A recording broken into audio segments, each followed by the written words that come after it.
Hey, Tiff, Ulrich. Tiff, I love your new name, the Tiff-tastic. It's fabulous. So we do have the link out to Anjali. We just spoke to Anjali not too long ago. She should be with us shortly.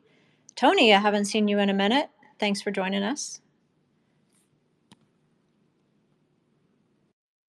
Hey, I'm just reverting to my not weed branded self. So while I take a break from marijuana to work on my meditation abilities, I am, yeah, not connected.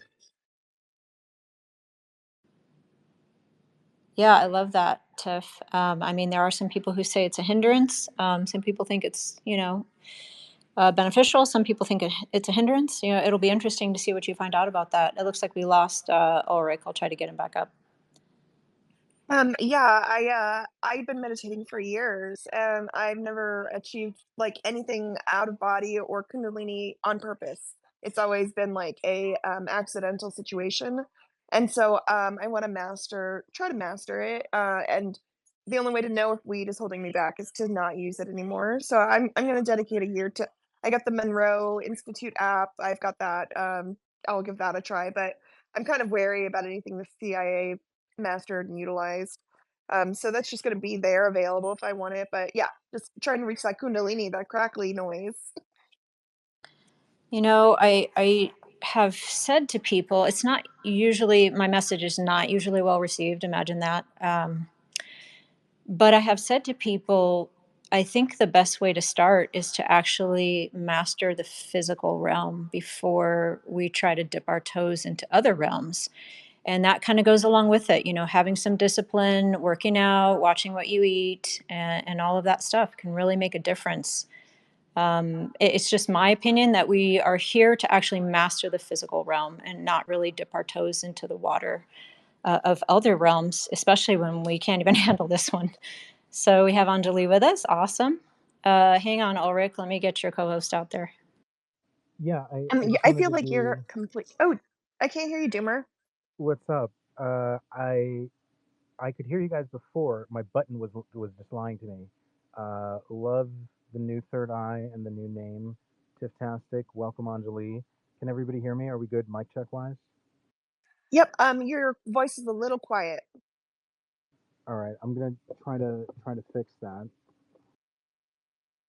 Yep, you're a little muffled there, Ulrich. Anjali, welcome to the space. Thank you so much for joining us. We'll just give a little review of what we're hoping to accomplish today. Go ahead, Anjali. I see your mic open.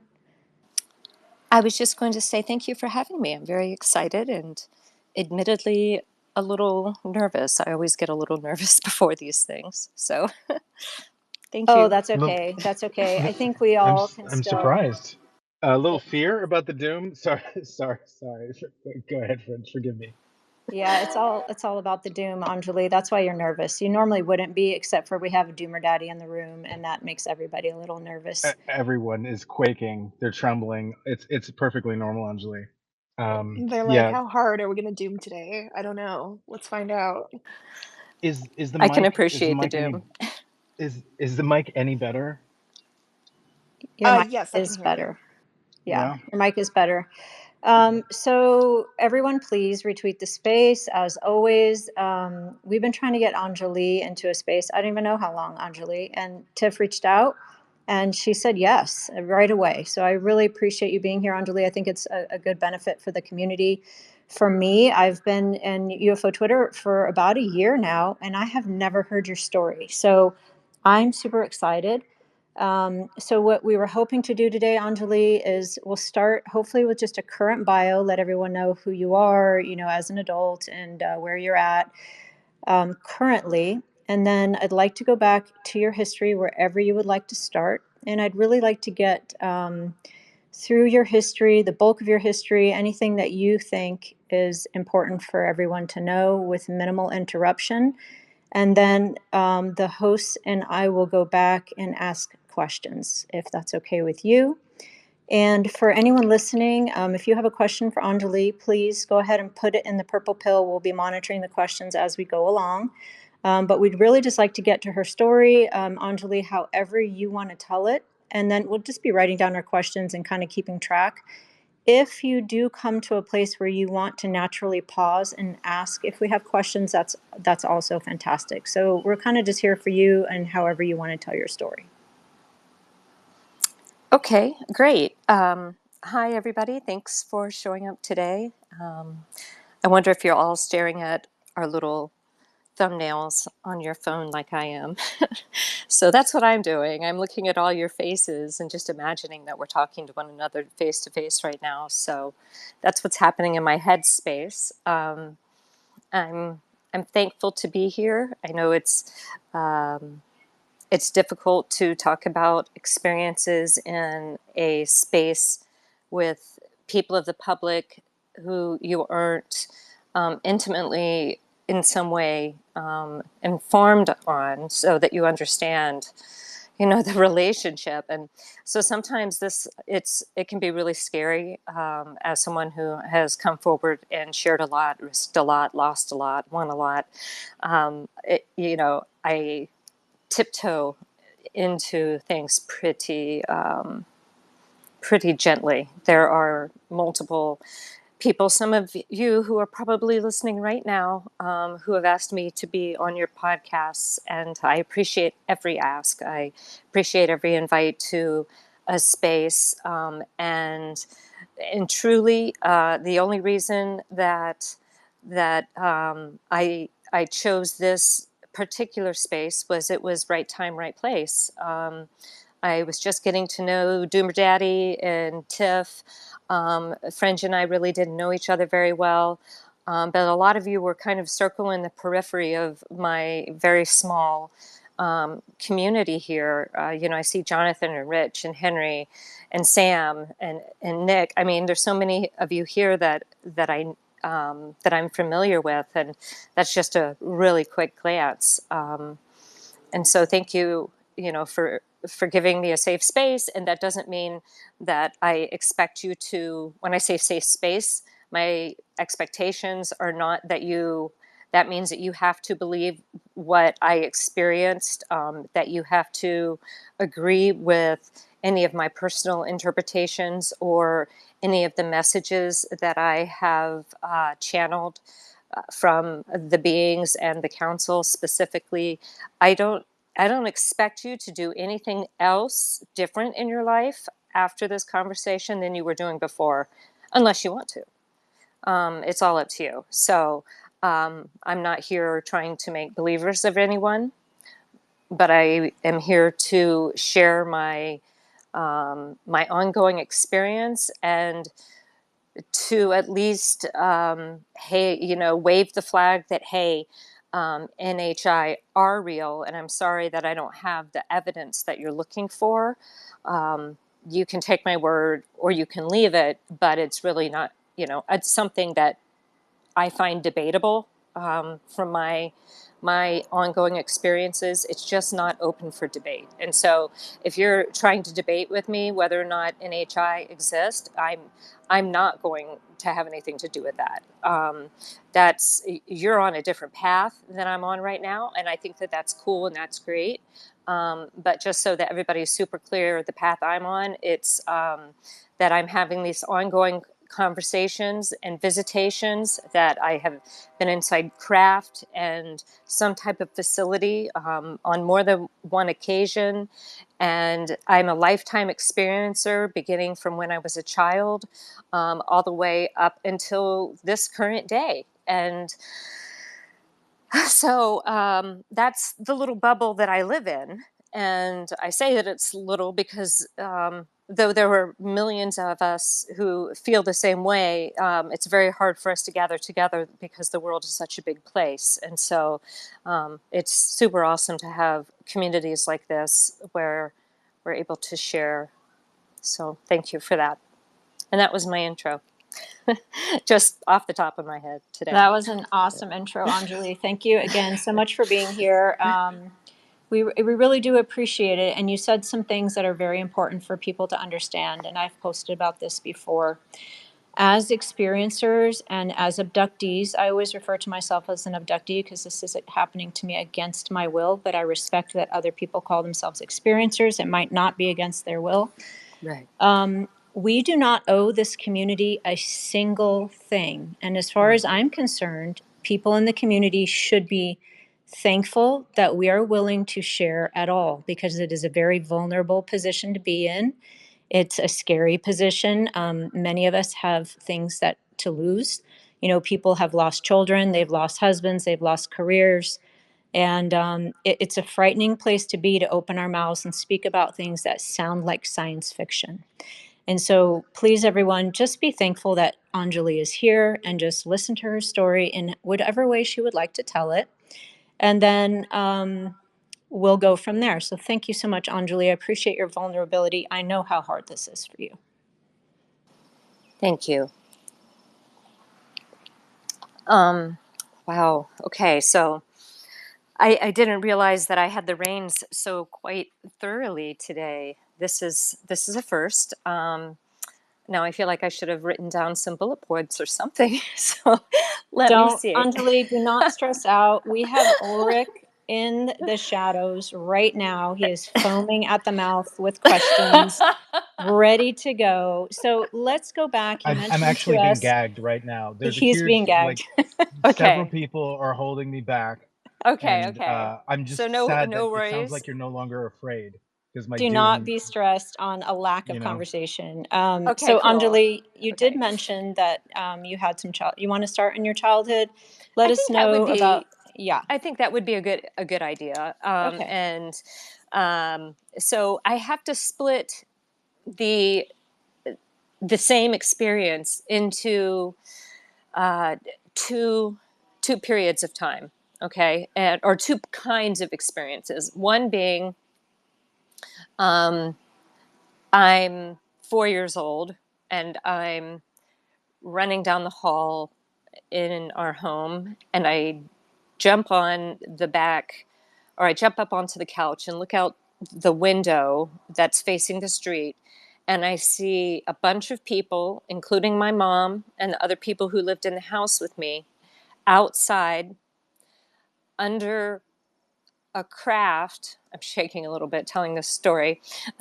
um, and there were a lot of there were rotating lights on it, and so the color was changing a lot outside, is what I'm trying to say. And I kind of always knew, like, it in the back of my head, that something was strange, because that was the end of my memory about it, other than my family talking about it, the next day, the next weeks, the next months, years.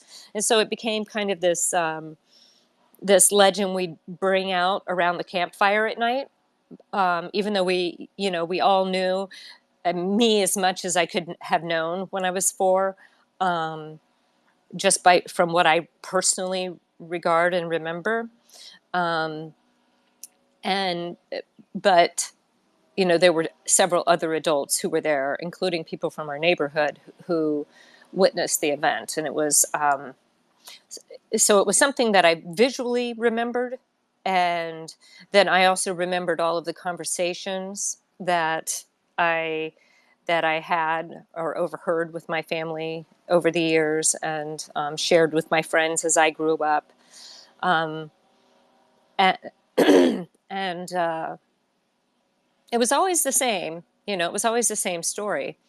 There was nothing to go further on. That was it. I didn't have any much more information. You could ask me 1,000 questions, and I could probably not sufficiently answer many of them. Other than, well, I was 4. I was looking out through the bushes. There were a whole bunch of people that I recognized from my neighborhood. No, I can't tell you their names because I was 4 years old. I see my mom, and I see bleep bleep, and I see bleep bleep. The other people who are living in the house with me, and they're standing out there, and they're all staring up into the sky, and or into the night, and there appears to be some kind of craft over the home. And so I grew up knowing that UFOs were real, and I really didn't care what anybody else thought about it because I had seen it. And what I didn't know is that there were dreams and other situations that I had throughout my years that would come back to that night later, and new experiences that I would have later that would bring it almost full circle back for me. And some of us are going to find it contentious and at best fantastic, in a fantastical sense of sense or meaning of the word, and I can accept that. That's okay. But this is, again, what I have experienced. So we lived in that house for quite some time, for a few years. And the day we moved out of it was one of the best days of my life. It broke up a family that needed to be broken up, because there were people in the home who were being abused, and some of them were also living outside of the home who were being abused and who were abusers. And so I want to preface with that because I was a child who had begun suffering shortly before we had this visitation to our home. And so one of the things that I have noticed that experiencers have in common is basically some type of suffering, or even I would go as far as to say a chronic suffering of some sort in their lives that started in childhood. And lo and behold, here's the phenomena appearing to us. And I don't know what it means. I don't have any data to give you on that. I would love for someone to collect that kind of data so that we could have a better understanding about it, of whether or not the suffering of a child or a consciousness can actually summon the phenomena to respond, and if it's a manifestation of a child's energy that they have yet to really learn how to restrict. I don't know. I have so many questions about it, but I thought it was fair to tell you that, so that you didn't think that they were rolling up in to the best neighborhood where all the kids were safe and happy, and so were all the people. It wasn't that. This was a hard-working, blue-collar neighborhood, right next to the railroad tracks, that were just a couple of blocks down. I used to walk them all the time. And so those were the kind of people who were there, and they weren't the kind of people who would make up stories about UFOs and keep telling their families about it over and over and over through the years. So, okay, I'm going to move on with that. So, I had what I would call a lot of lucid dreaming when I was young. And by lucid dreaming, what I mean is that I would have awareness that I was dreaming and that I could control what was happening in the dream. And, or I could at least change what was happening to me, if nothing else. And so I began having very lucid dreams when I was young. And I would dream things that would later come true. Sometimes it would be about people that we knew. Sometimes it would be about people that we would hear about on the news. I had like this, just kind of like a spooky knowing about things, and I felt different from other kids in that respect. That I felt like I could see things that they couldn't. to be quite frankly, that I could pick up on feelings, that discernment that you get in the pit of your stomach before a lot of my friends. And I felt very, very in touch with nature and wanted to be outside and in nature more than I was interested in how tech was evolving and the new video games that were coming out and all of that. Not that that wasn't fun, but I really preferred to be outdoors in a natural environment. And we played a lot of games, fantasy games, when we would be out in the woods. We lived outside of the city, in a more rural area, just kind of coming into development. And so we had, acres and acres of forest that we could run through, and a little creek that ran through our property.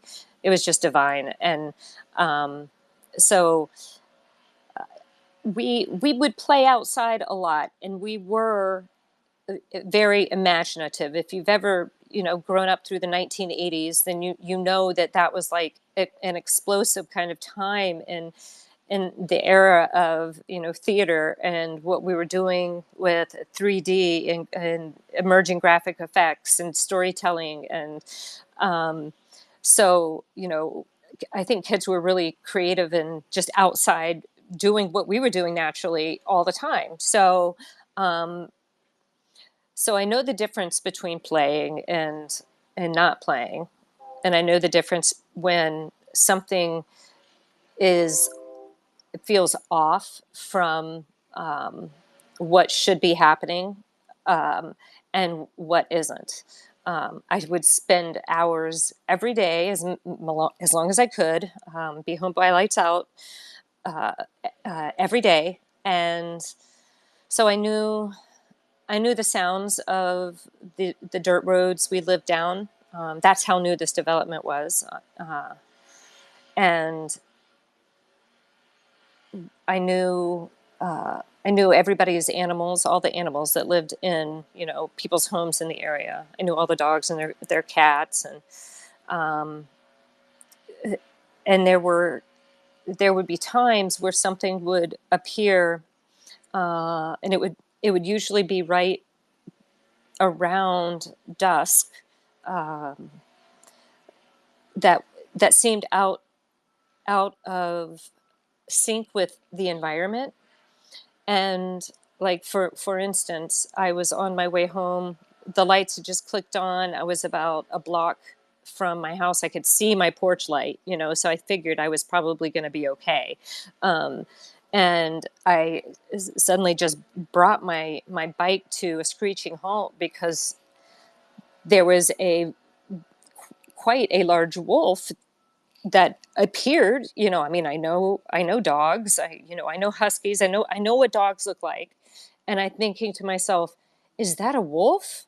And so I'm standing there with my bike thinking, if this wolf comes at me, I'm going to have to fight it.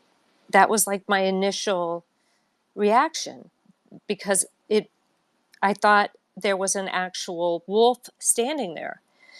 But then it just stood there and it stared at me and it stared at me and it stared at me until I started to feel, honestly, kind of wooey, or, I don't know how to explain it. I think I was somewhere between 11 and 13 years old. But I started to feel a little afraid. I was aware that something was wrong, and that a wolf shouldn't be standing there. And I began to feel that this wasn't a wolf and that I couldn't understand what I was seeing. And I was very, very scared. And as soon as I felt like it was almost too much, it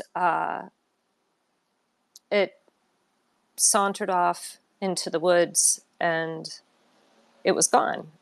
And I just went speeding past it and went home, and I told my mother, that there was a wolf outside. There was a wolf, and I, described it. And Of course, nobody thought that there was a wolf outside, but I was positive that that's what I had seen. And yet there was like this itching at the back of my head that it had been something else. And that I really couldn't understand. I don't know how much time had passed, but it was, it was night. And then what I guess what I'm trying to paint is, I'm going to tell you one more child story, and then I think I want to open it up to questions, because I'm feeling Doomer Daddy's glare right through the screen at me right now, and he's not, he's like raging fire, raging blue and red fire right now. He can't take it anymore. So the only other one that I want to tell you is that I had Anjali, I'm actually yes. enjoying this. So Oh, are please you? don't. Yeah, are you kidding me? Okay. No, this is the doomy juicy stuff. So don't think at all like I'm dying here. I mean, there are six men holding me back with my list of questions, but don't think at Yeah. all that I'm like wanting to interrupt you, right? So Okay. doom Okay. deep, doom dark, doom hard. Okay. Don't respond to the imaginary wall of questions at all. Okay. Thank you. Thank you. I like the way you put that. Okay. Yeah. The list is in my head, I suppose.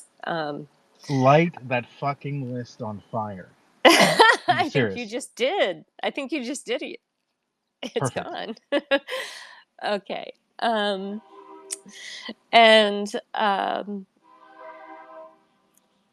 there, there was a morning. I'm sorry. Do you hear? Does everybody hear that train?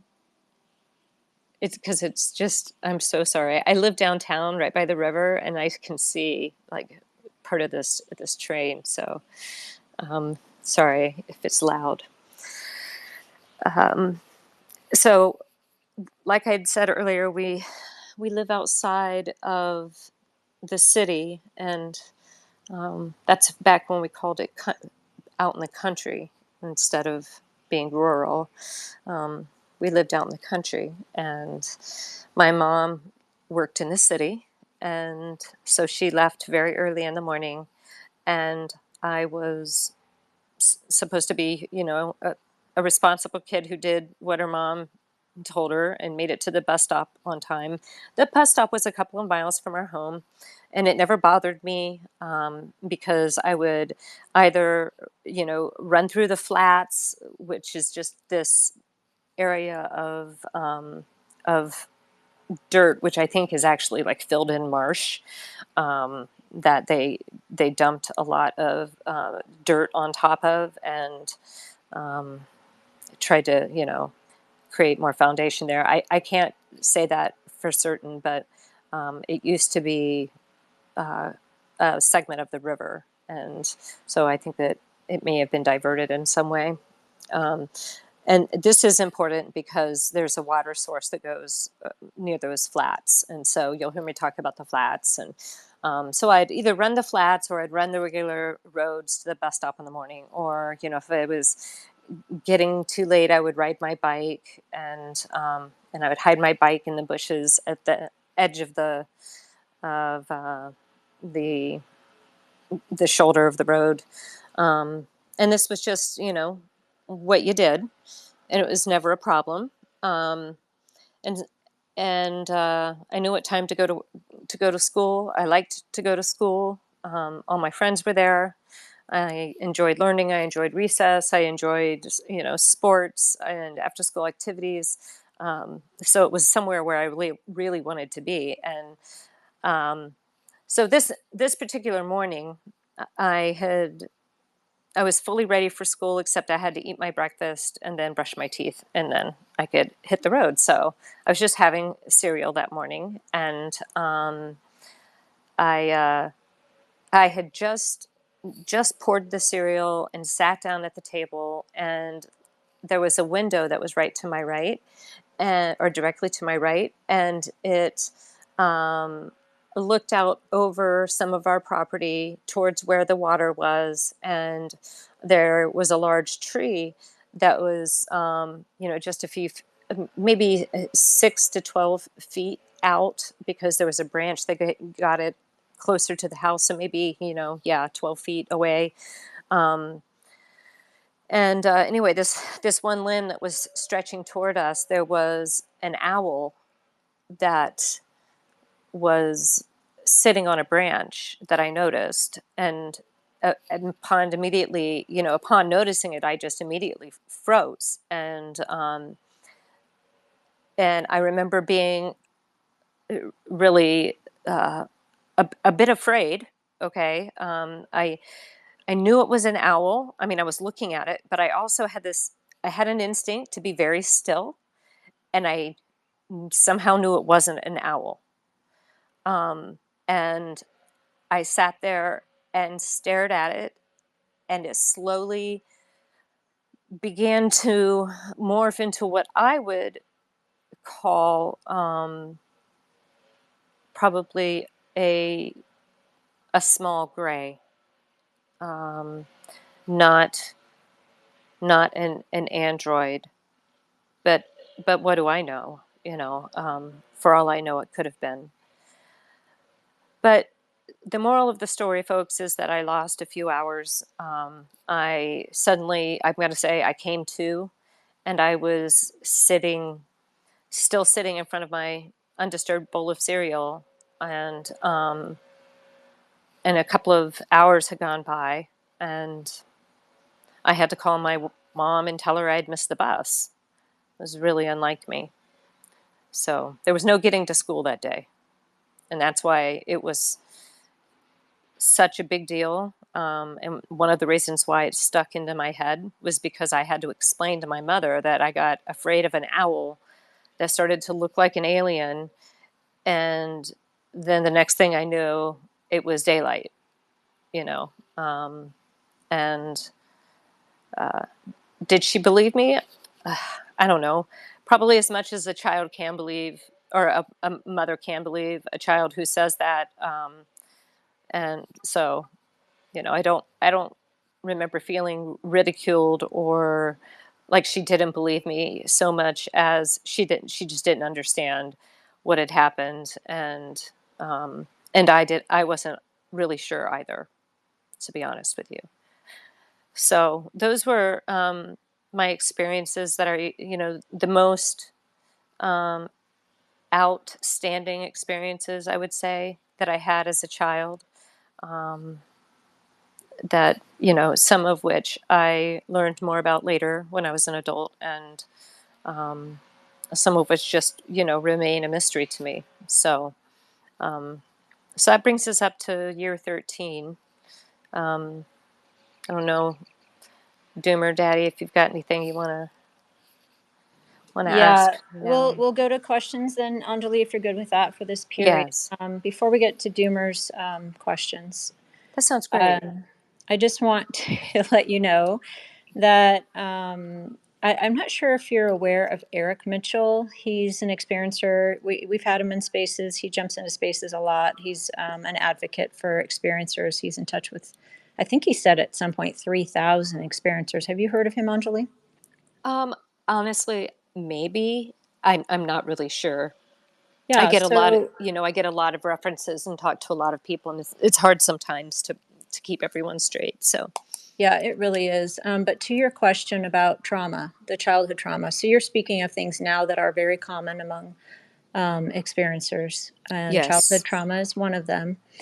And according to Eric Mitchell, who has actually subjected himself to several medical tests and such, and his story, I think, will be coming out hopefully at a later time, and it will help all of us. But there is some idea that children who experience trauma in childhood become very hypervigilant, and that grows our intuition. And then at some point, there are actually changes in the brain that have been measured by Gary Nolan, and that it's suspected that these changes actually make us more able to see things that other people can't see, and then more apt to be contacted by the phenomenon. Now, do these things happen? Is this a grooming type thing? I mean, are all childhood traumas, subject to being experiencers? Are these situations maybe crafted? I'm not sure, but it's a very common thing. And it's definitely, the changes are actually in the brain and can be seen on MRI. So I wanted to say that. And then everyone, please retweet the space. If you have a question for Anjali, please put it in the purple pill and we will get to it. And in the meanwhile, we will get to Doomer Daddy's questions about this period. Thank you, Anjali. Yeah, I mean, there. But by the way, Anjali, we didn't tell you that people who've been dooming with us for a while, they're wearing doomer diapers, right? What are you talking about?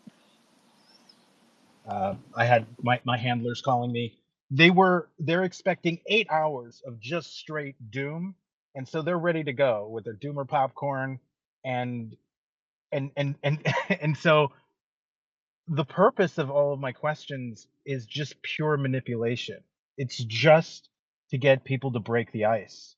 So, if you're and you if you're already comfortable with being uncomfortable and you're right in there, I'm Mm-hmm. not gonna I'm not gonna interrupt you. Like, this is what what we want is the space where people say the things that they wouldn't normally say in any other space Sure. because it's too dangerous. Um so yeah, don't think for a second. Am I making sense? Yes. Especially when it comes to experiencers and trauma, Mm-hmm.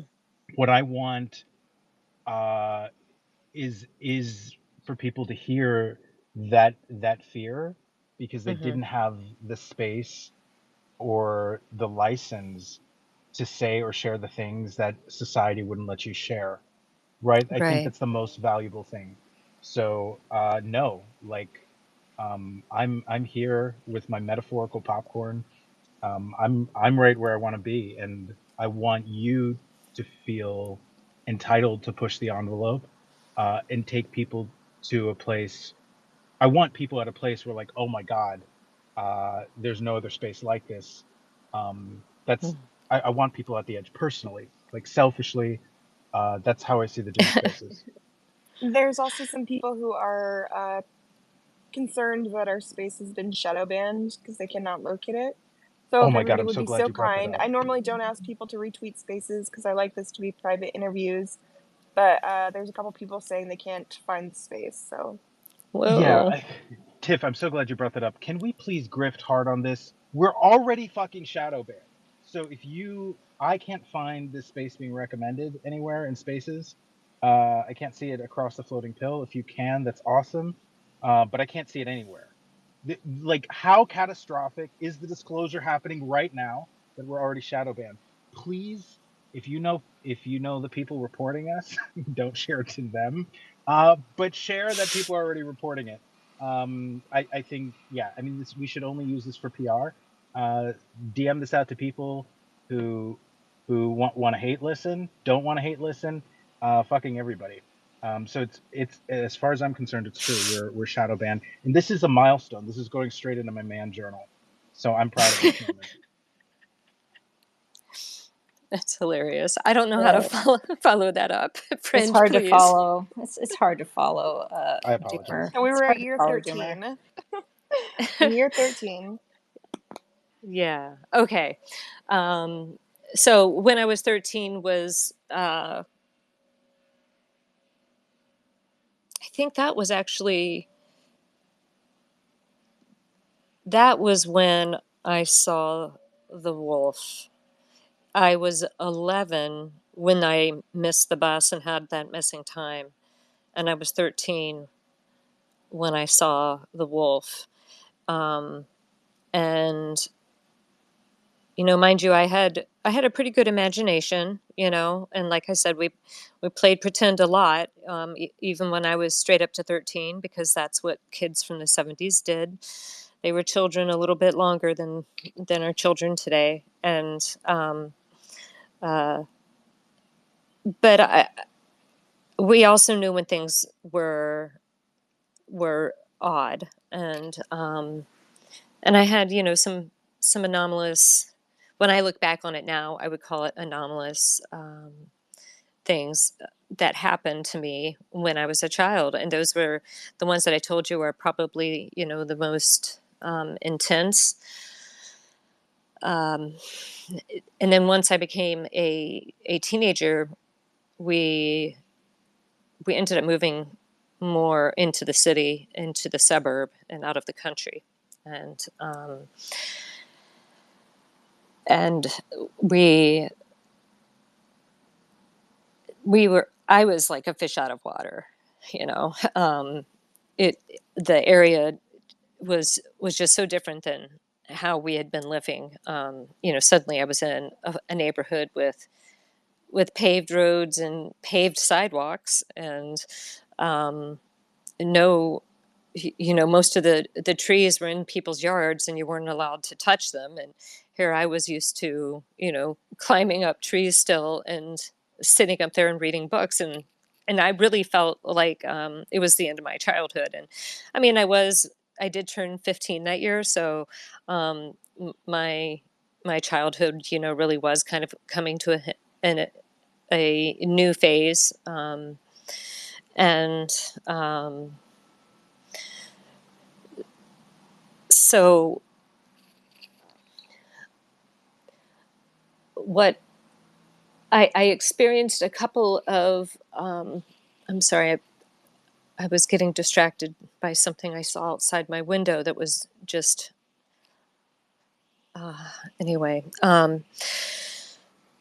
So once we moved to the city, I had to really adjust. And I started, we didn't know at that time that I had a genetic condition. It is a connective tissue condition that basically, all the connective tissue from the cellular level up breaks down a little easier in my body, and it takes a little bit more time to regenerate and to heal. So it's not that I walk around sick all the time, but I have to be careful, and about my physical activity, and how much I do at one time and how many days a week, because it starts to affect the kidneys and the liver and the brain.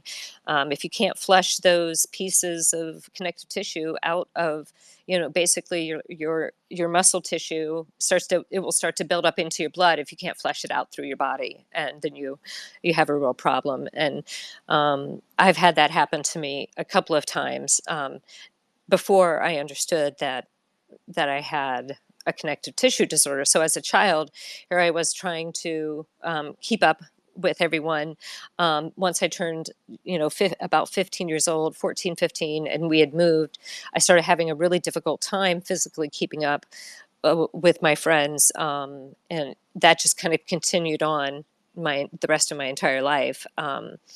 And so, always needing a little bit more sleep, a little bit more of a tendency towards not finding out that you have, a kidney or a bladder infection or UTIs as a young white lady, but, you've got 2 full-blown kidney infections. And, that was the kind of stuff that would happen to me. And so I missed a lot of school, and I missed a lot of practices for some of the after school activities that I was in. And uh, I, so that was really interfering with my life. And so again, I was kind of, a sick child. And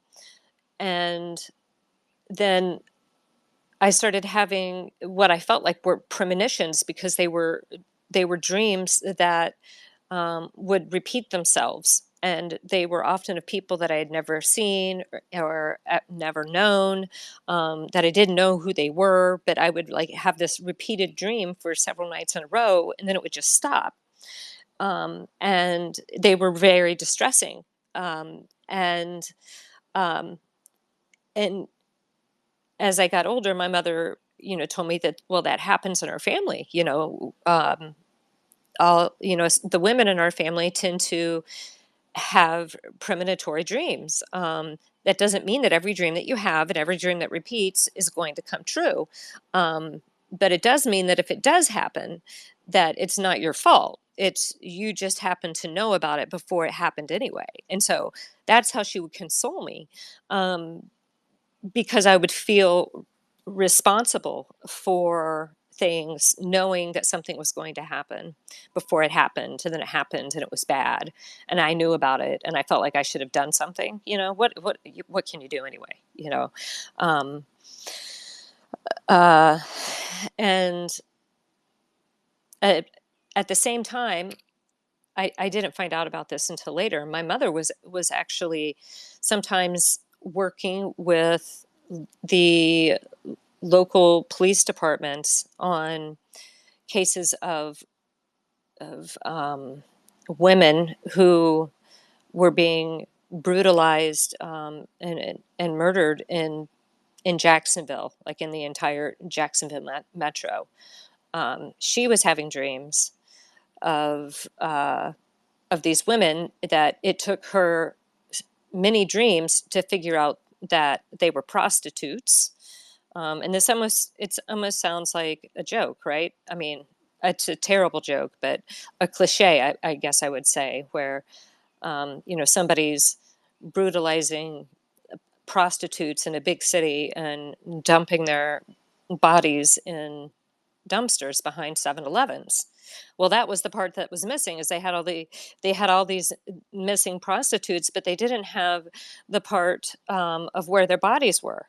And my mother was dreaming of women, who were being dumped into dumpsters behind 7-Elevens.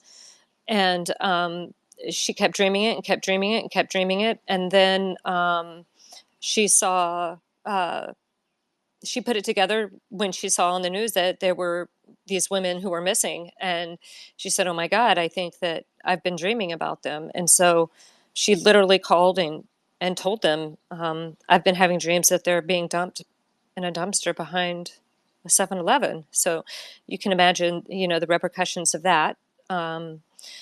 And it was true. Um, it happened. Uh, um, my mother is quite a woman. Holy cow. Um, but anyway, I'm sorry. I kind of need a little direction. I'm not really sure where I should go from here. I feel like I'm kind of wandering, and I don't want to do No, that. Anjali, you sound amazing, and Okay. I think you've covered a good amount of childhood, and I Yes. think we have a good understanding of what was going on with you. It's fascinating that you also have an autoimmune disease, which is also very common with experiencers, as I'm sure you already know. Yes. Where would you like to fast forward to? Would you like to get to? We do have a question from the audience. This might help us get a little focus. Sure. Someone from the audience would like to know, why did you seek your profession? So if you didn't have any other outstanding incidents that you want to talk about, maybe we could fast forward to how you ended up in the intelligence community. Um, I think that yeah, sure. We can fast forward to in the intelligence community, because um, I enlisted in the United States Air Force in 1992, and I end up going to orthopedic surgery technology school. So you go through a medical school, like a medical school for enlisted, mind you. Okay, so this is all support staff. Um, so you go to your medical, and you get your basic medical, and then you go to surgery, and you get your general surgery, and then you specialize, and you go into a specialty. I chose orthopedics, and so then I went to orthopedic school. So I went to numerous schools, and lived in various places in the United States while I was going through those schools, and one of those places was the Sandia Mountains. I I I was at Kirkland Air Force Base for the general surgery school there. General Surgical Technology School, as I think what they call it. And I hiked around in the Sandia Mountains quite a bit during that time. I admittedly have, I don't know, I can't say that this was missing time because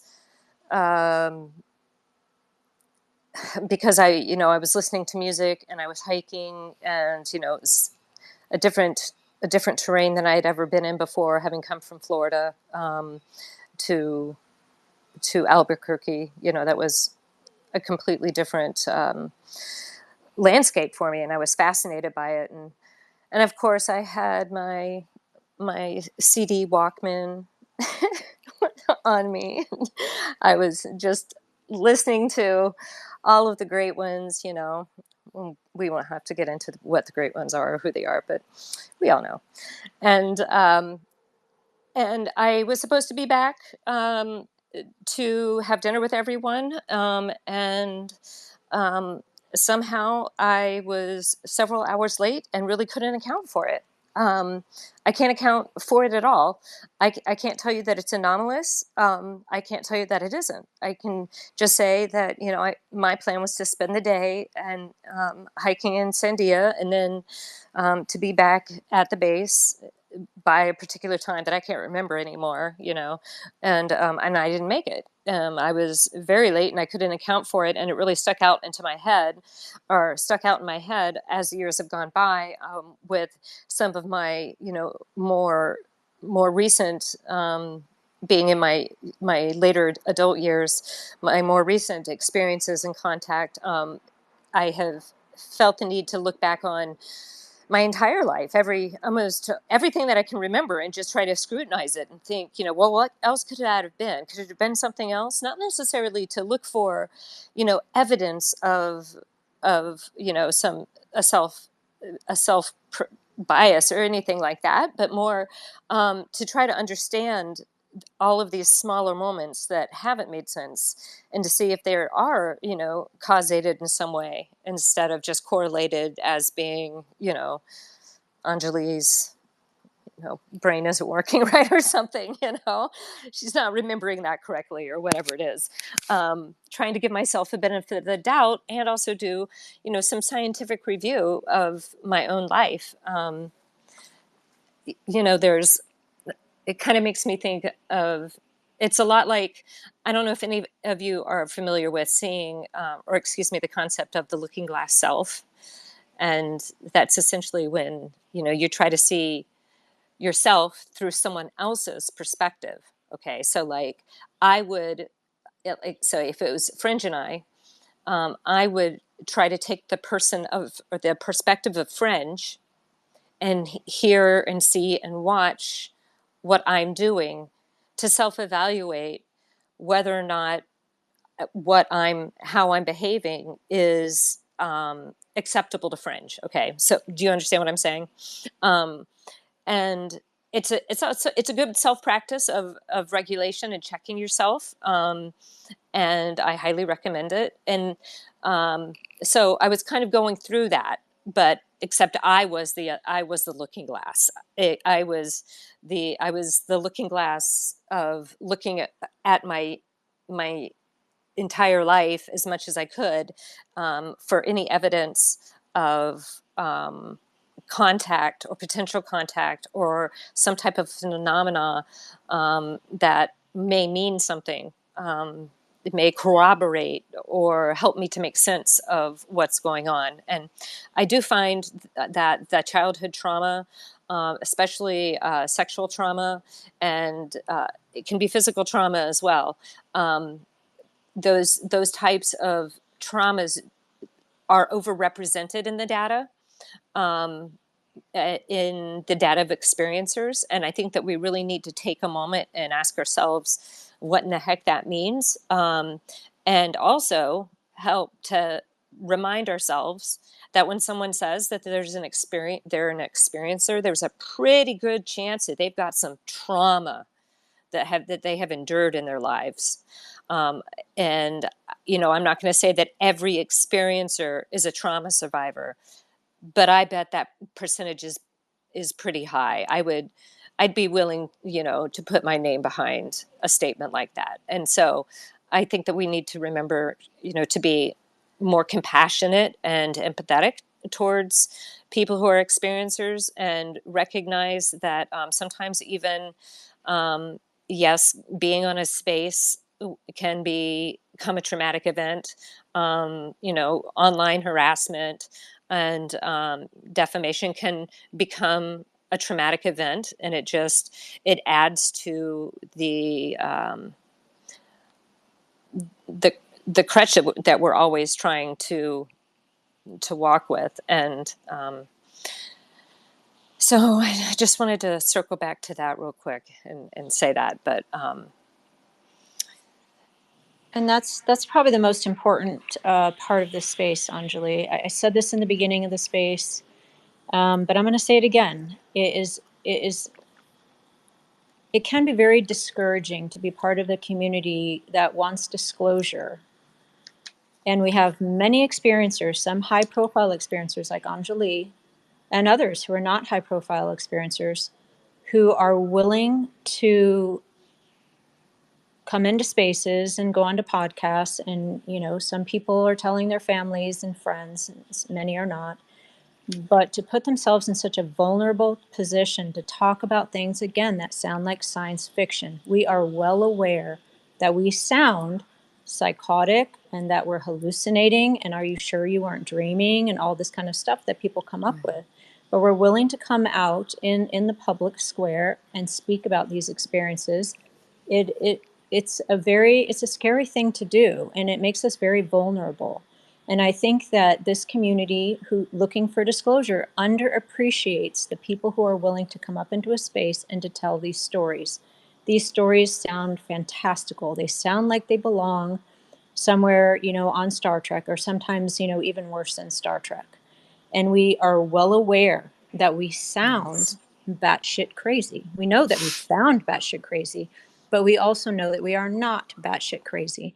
And so to make ourselves vulnerable and to be willing to come into these spaces and to tell our stories, I think is something the community should value and treasure.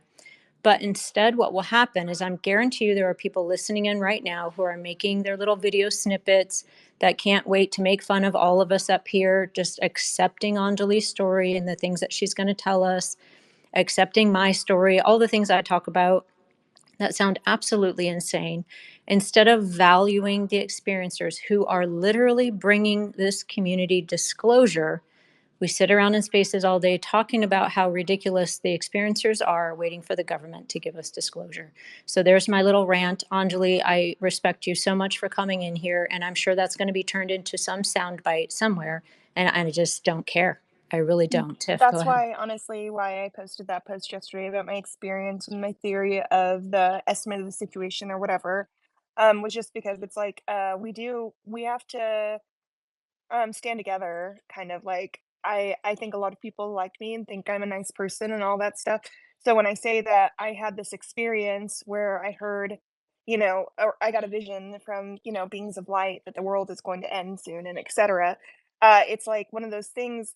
Okay, well, she seems pretty good. She seems like a pretty together person or whatever. Seems sweet.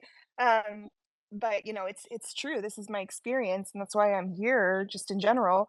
And you just it's I also can't change the fact that it happened and that I believe that it happened, so all I can do is share with other people who feel that they understand me or want to know more about their own experiences. And that's honestly, we are like a bunch of puzzle pieces. So we're all sharing, and somebody's puzzle might click, or somebody might feel a little bit more confident and less insecure if we treat each other properly. And there's just a lot of data out there that is nobody's sharing because out of fear. So this is good. I really do like these Doom rooms. Um, Now, Anjali, oh, go ahead, Ulrich. No, no. Continue. I just didn't want to move on without me being able to throw my inflated 2.5 cents in.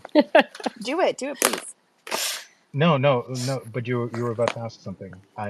I have my list of questions. So I'm in no rush. I like to prolong this stuff. If you guys haven't noticed it, I'm enjoying this. So so there's no rush. This is the point I'm trying to make with experiencers. Like, take a fucking detour. Like, if there's a squirrel in the window or a cryptid, take the fucking detour. Like, I want to go there, right? Like, we have all the Yeah. time in the world. So Right. please, Tiff, you go ahead and just come back to me before you move on. I was just going to kindly let Anjali continue because it is fascinating and we do want to get through the whole story so we can form our questions properly. I mean, you've got like still quite a bit of fascinating stuff to share if you don't mind, of course. Yes, of course. Is this good, Daddy, or Yeah. can I just shorten that to Daddy? I mean, the answer to that question is always yes, right? I assume that's a rhetorical question. The the it's good to manage expectations, and I think it's also good to shock people sometimes. So I think there's some people who've been dooming with us since like the first episode, and we're still figuring out how to doom. But Mm-hmm. I think it's great for people to come into a space and experience something where um, it's a different culture, right? Like, what's wrong with getting dropped into what is the planet called, Pandora, right? And not being told Mm-hmm. like how to use the VR headset or that this is a different culture. If you're dropped into a doom space and everybody's blue and they have these weird tails that connect to these banshees and people are flying around, that's a fucking experience. Um, let people have it, because there's a lot of people here who know, oh, this is a doom room, so for the first 5-6 hours these psychos are going to go deep on some wild shit, and the question I had in the beginning is going to morph and it's going to change, and then later if they open it up to audience questions, we're going to be somewhere else on the edge of the galaxy, because that's a difference, but that's our space, right? That's our space, so it's hard. Our spaces are filled with tension. Who the fuck says tension is a bad thing? So maybe I'm psychopathic. Maybe if somebody's gonna clip this, or if people are clipping this and we're already shadow banned, that's a feature, not a bug for me, right? And maybe I have some wires crossed. But that's what people expect from the doom spaces who Mm-hmm. always doom with us. That's the status quo. And I think it's a good thing. Let them be shocked. Let them have a different experience. Sweet. Okay. So I'm back at the helm here, right? Yeah, Absolutely. so Anjali, we just went Okay. over your missing time that you had at Kirkland Air Force Base, which I know you're Yes. saying you don't really know what that's going to end up being. Right.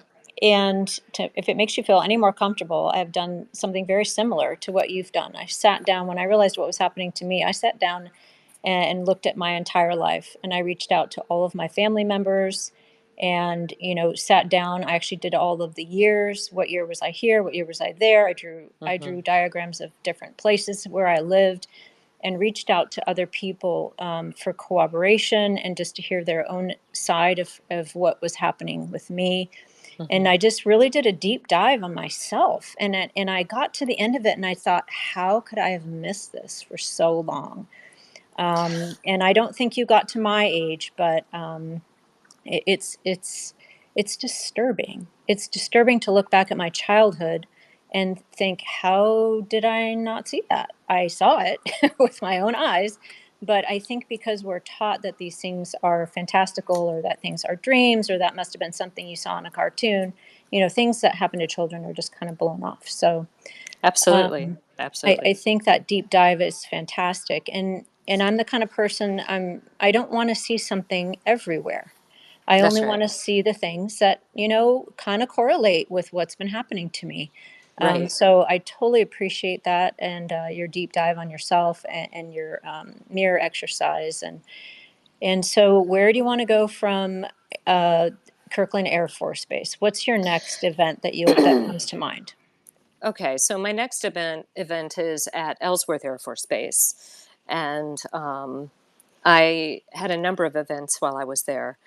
I One night I woke up because it looked like a bright ball of light just suddenly lit up the entire room, and myself and my roommate, we both sat up at the same time and were, saying a variety of phrases that indicated that we didn't know what was going on, and what that was.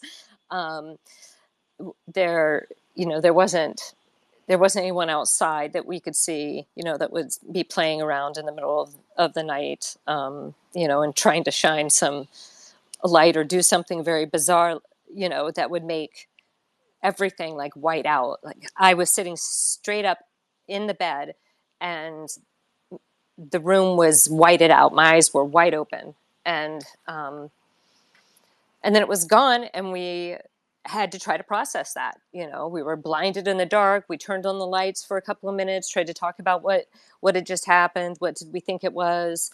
And ultimately we decided there was no way that we could figure it out, and so we would just go back to bed. And so that's what we did. We went back to bed. And then there was another time, same dormitory, same roommate, around the same period of time. And I woke up, and I wasn't really sure why I woke up, but I decided I was going to hit the ladies' room. And I walked around the corner, and sitting on the edge of the sink countertop was a little blue man. Like everything about him was blue. Um, Even he radiated a little bit of light, and he was wearing some kind of, well, it looked almost like, this is so weird, but like denim farmer bibs, if anybody knows what I'm talking about. But imagine on like a three 3 foot tall creature, maybe, you know, and scared me to death. I literally screamed, and woke up my roommate, and he jumped off the counter and was gone. I mean, he just evaporated. He was just gone. And so both of those things happened on the Air Force Base itself, and it has been known to be tied to a lot of sightings, of not only craft, but there have been multiple sightings of non-human beings who have been spotted on the ground. And there are even historical records that you can FOIA about, the basically the discharge of a weapon during duty. There's always going to be an incident report that goes with that. And so they're out near the nuclear missile silos. There were a couple of times that they would basically come in contact with something to the point that it would scare someone into discharging their weapon. And there were reports of there being actual, like they thought they were physical beings that were on the ground. No reports of, like whether or not it was hit. I don't know anything like that. Or, I don't know really the rest of the story, but I'm sure that somebody out there who keeps track of all of that information has it. So, so that was the base I was on, and so that was, I think, probably the biggest incidents that happened to me while I was there. I had friends who worked out at the missile silos who would report seeing, strange lights in the sky, that lights behaving strangely. I swear once, when I think this was like in 1998, it's going to be 94 or 95. So that ages me a little bit. I was at home. It was summertime. It was the middle of the afternoon, I think it was like on a Sunday. And because I was former active duty and then I was a military wife, I had a lot of gumption, and I also had a lot of access to different phone numbers because I had worked at the hospital. So I had all of these emergency response lists. So I had like the numbers to just about everything on base. It was great. And so I called the air traffic control tower immediately because something just like zoomed right through, like down low, through my backyard between the two houses. And it was fast, it was bright, and it was like a ball of light. And so I called them. They answered right away, and I was like, "Oh!" And they said, "Did you see that?" And I was like, "Yeah, did you see that?" And so we had this screaming conversation where we were both just having this incredible moment together. And I don't even know who that gentleman is, but so Ellsworth is a really interesting place, and I think that some of it probably has to do with not only its location geographically. It's just kind of desolate, so there aren't a lot of people around to see what's happening. And also we had the nuclear silos there, and so I think that may have created a lot of attention by non-human intelligence to the area. So some So, Anjali, was this yes. something that I'm just kind of curious about this Ellsworth place? Was this something that was common knowledge? Was this something you guys all chatted about? Was it Yes. something that was kept quiet? So it was common knowledge, just everybody would chat about what they saw, or did you see this or that, or how did that work? Yeah. Basically, the enlisted were the ones who would see most everything because they're the ones who are outside working, or manning duty stations. So they're usually first on site, on the ground, or wherever they're surveying from. So there was a lot of enlisted talk amongst enlisted. The stories would be passed down. If something happened while we were there, then it would make it around all of the enlisted dorms. And it wasn't something that we would run to work and talk to our you know our leadership about necessarily, but it was common knowledge amongst all of us. We all thought it was very fascinating, and we really didn't know what to think about it. And yeah, and it really the ball in our dormitory, scared the hell out of my roommate, and she wasn't able to see the being from where she was in the dormitory, and where our bathroom was and the counter and everything where he was sitting. She couldn't have seen him, but unless he wouldn't have jumped down and evaporated right in front of my eyes. So So, what did you guys think this was? Did you think that we had some secret ultra tech, or did you think that this was non-human or otherworldly?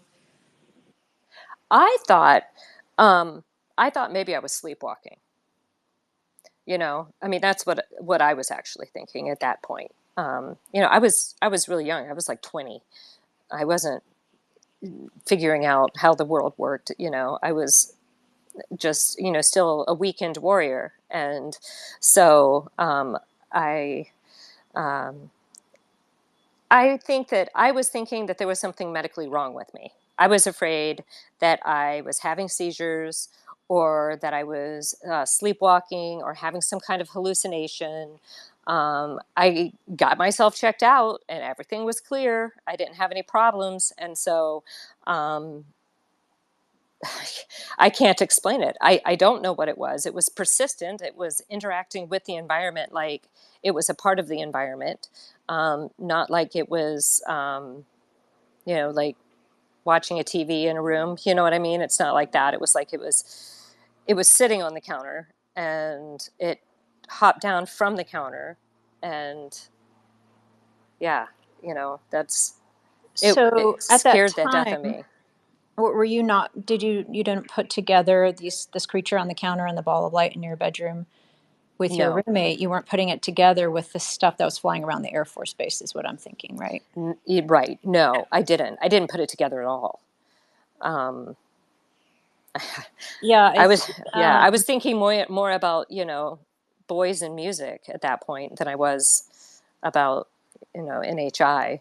And I just didn't put it together, so. yeah, no, I totally appreciate that. I had lifelong experiences with shadow people, and I always thought of that as very paranormal. I didn't associate my paranormal activity with alien activity. I thought it was two separate things, and I now know it's really not. But I Right. completely understand how you can get to the age of 20. I got much older than that, by the way, so don't feel bad. So you're not really putting these two things together. You think something No. might be wrong with you, and you get checked Yes. out. And then where do we go from there? Nowhere. It kind of just dropped off. There wasn't really anything that happened.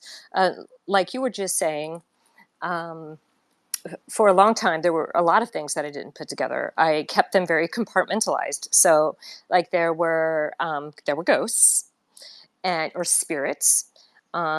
There were shadow beings.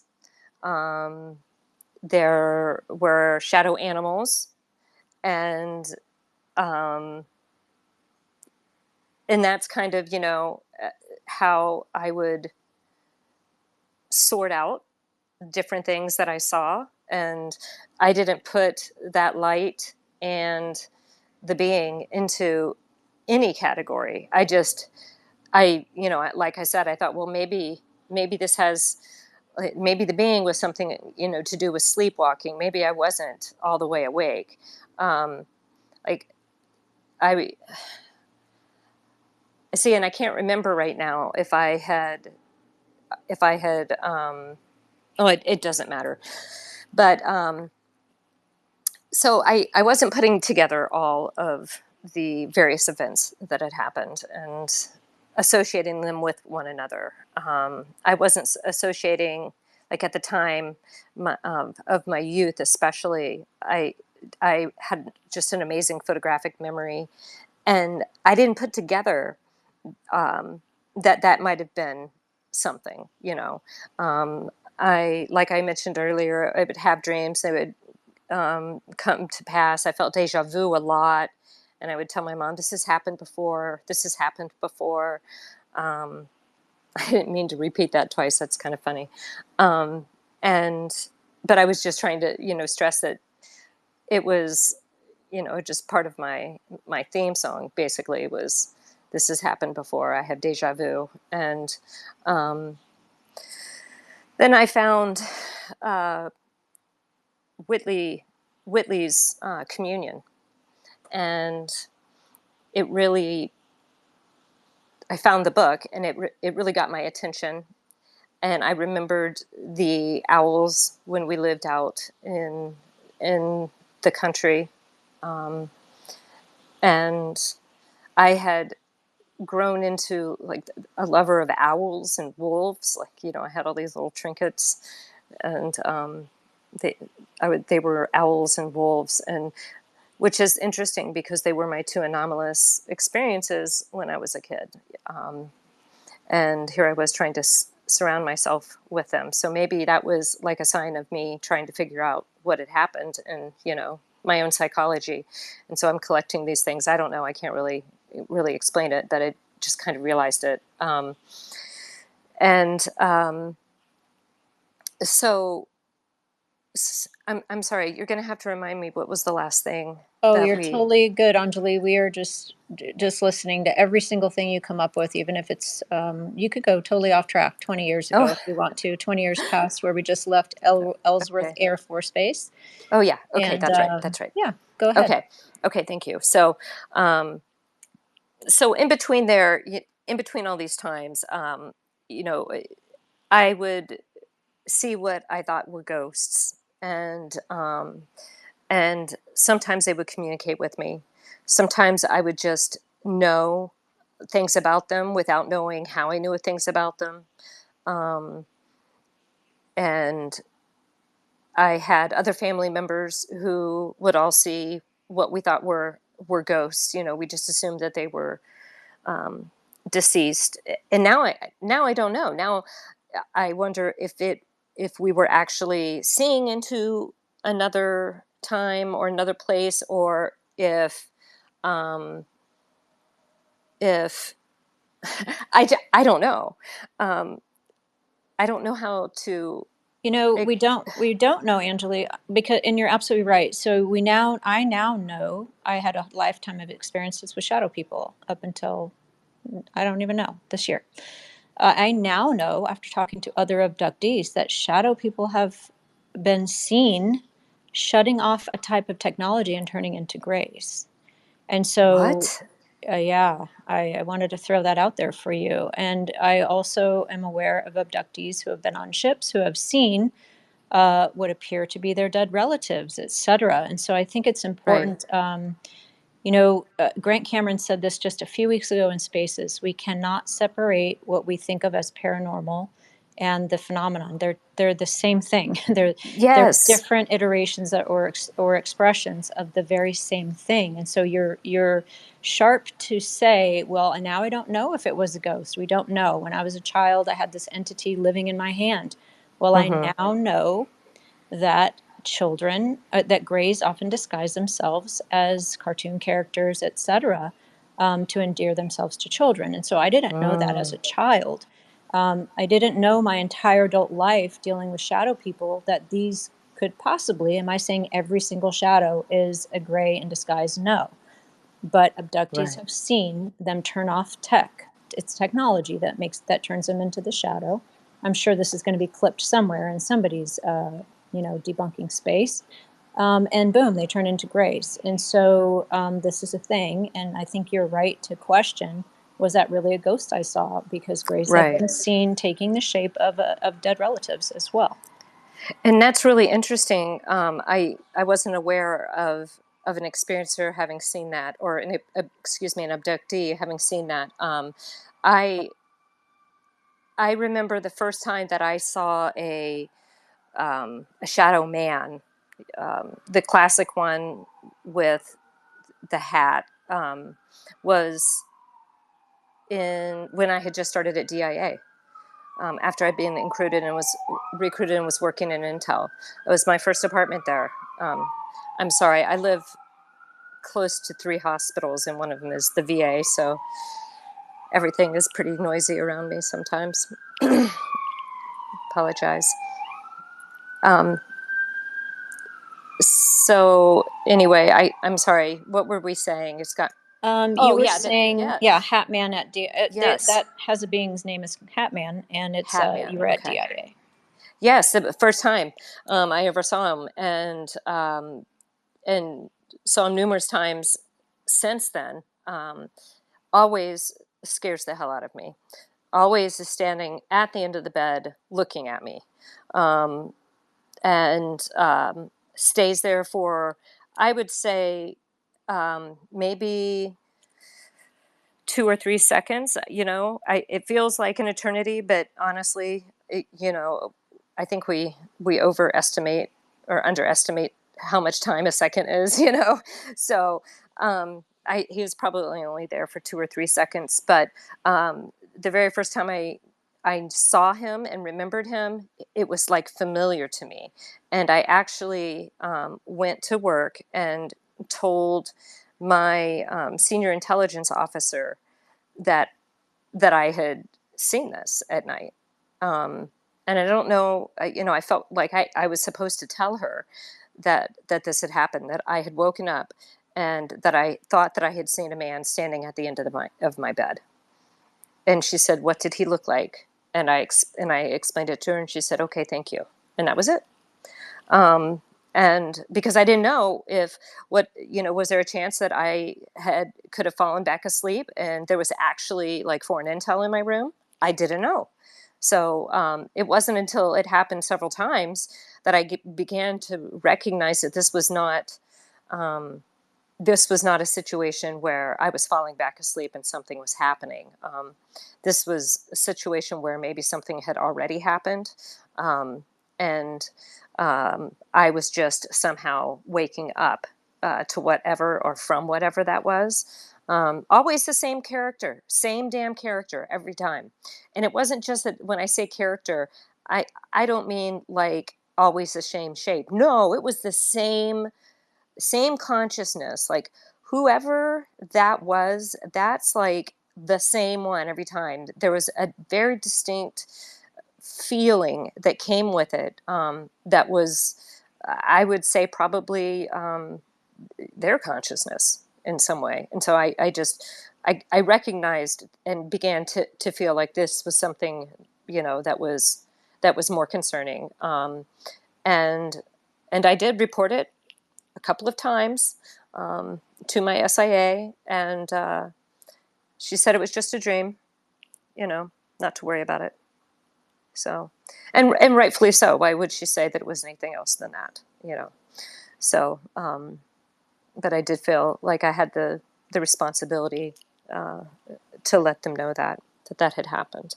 I wasn't asked to take a psych test or anything like that. It was just, well, okay, or maybe you're having some kind of repetitive dream. Really wasn't sure. But I know that that's not what it is. I've seen it throughout different periods in my life, and always the same character. So yeah, that's kind of interesting. I don't know. Yeah, it is interesting. And yeah, I find the shadow people cases fascinating, because if you ask, even in this room, people who are interested in the topic, if you said, hey, have you ever seen an alien? Most of them are going to say no. Many people will say they've seen a UFO.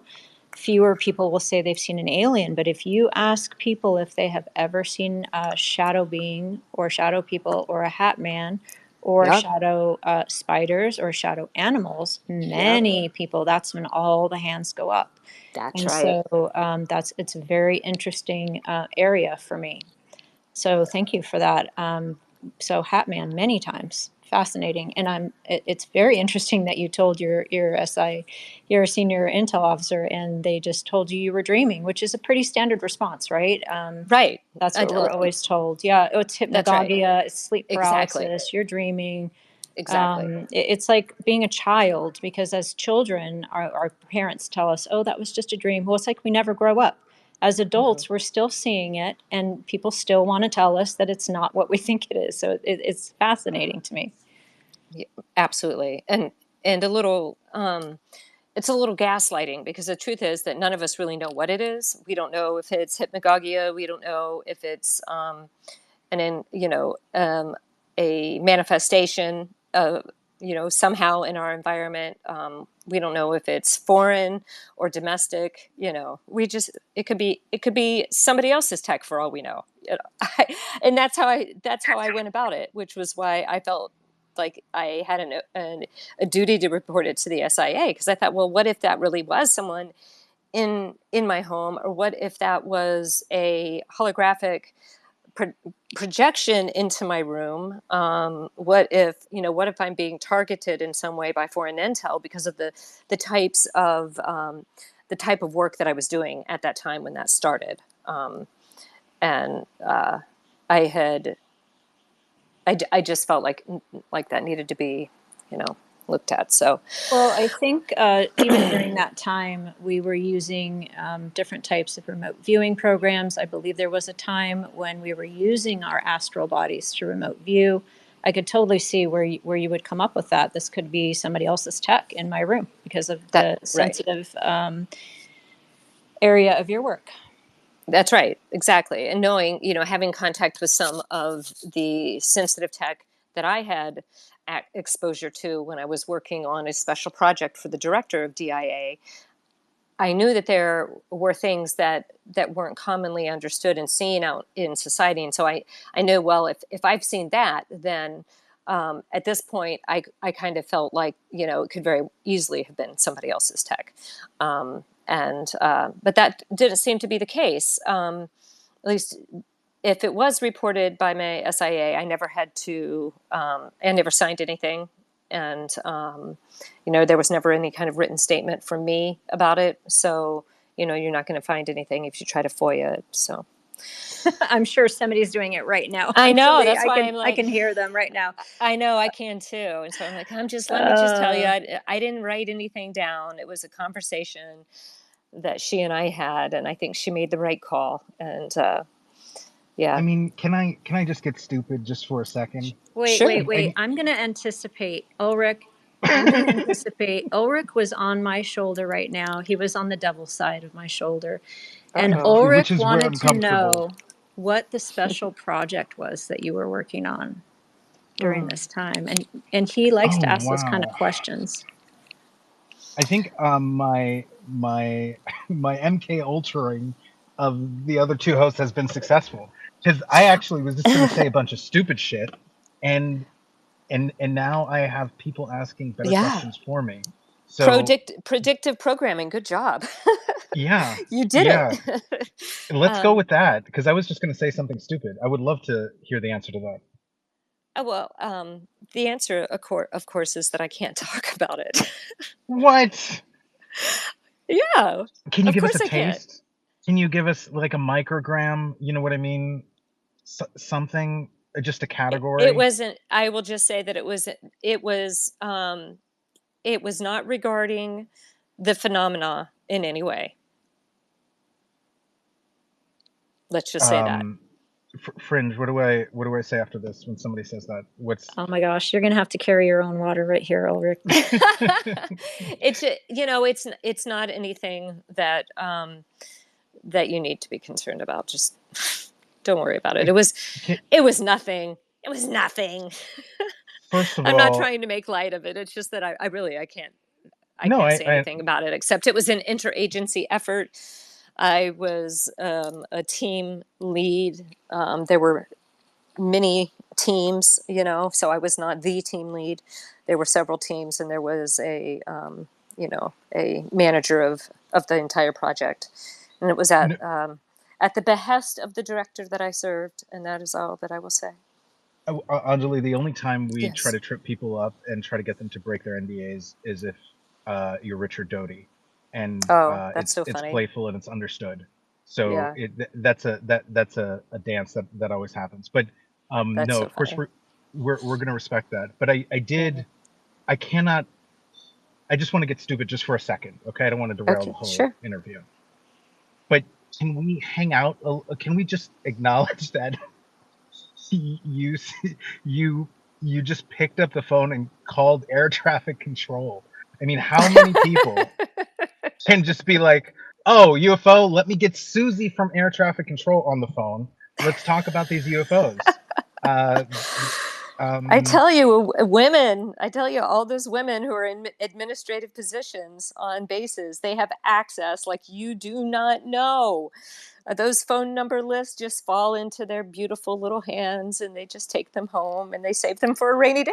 And that's what I did. So I just, yeah, of course I called him immediately.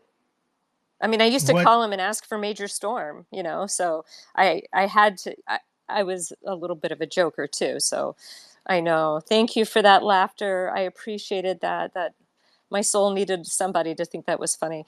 But so, yeah, of course, if I was going to do that, I would definitely not hesitate to call them when I saw what I feel like was some kind of, flying tech and that you I know was that's how we unfamiliar all with. feel, right? Like when we're on Yeah. X and we're seeing posts and Yeah. Mick West is telling us, it's some party balloon, that, or that it's swamp gas. We Yeah. all want to pick up the phone and call Susie from air traffic control and just scream WTF, right? So this is you're living out a fantasy that many of us literally have. Yeah. um No, it was fun. It was great. We celebrated together. I mean, but there was nobody else to talk to at the time. So yeah, it was a beautiful moment.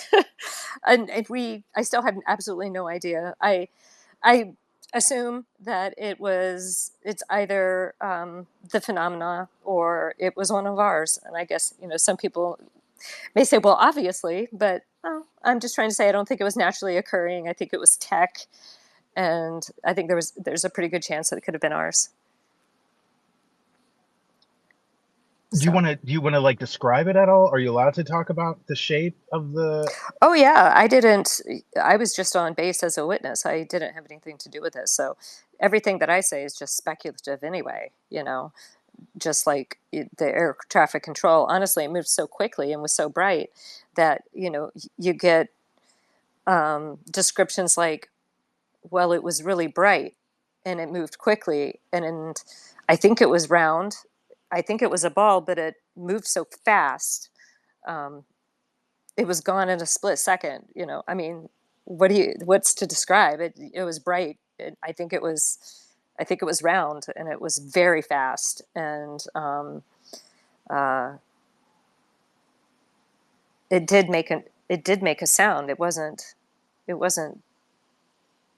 like it was silent, but it wasn't like an engine sound. It was more like a whoosh, like something just flew by you pretty quick. Um, yeah, Yeah, very interesting. and thank Really you for interesting. indulging me. Yeah. I'll strap myself back in. I'll restrain myself. But thanks. I was dying.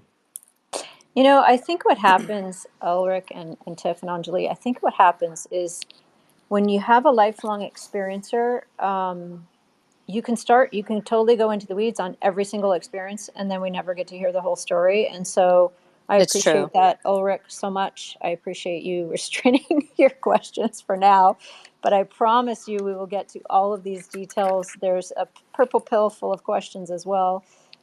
When I don't think I've ever even told my entire story. I'm not sure I've even drilled down on any one experience. Wow. Maybe just a handful, because it sounds fantastical to people to think, oh, we're at about 40 experiences for Anjali, and some of them occurred on military bases. So that's very Right. intriguing.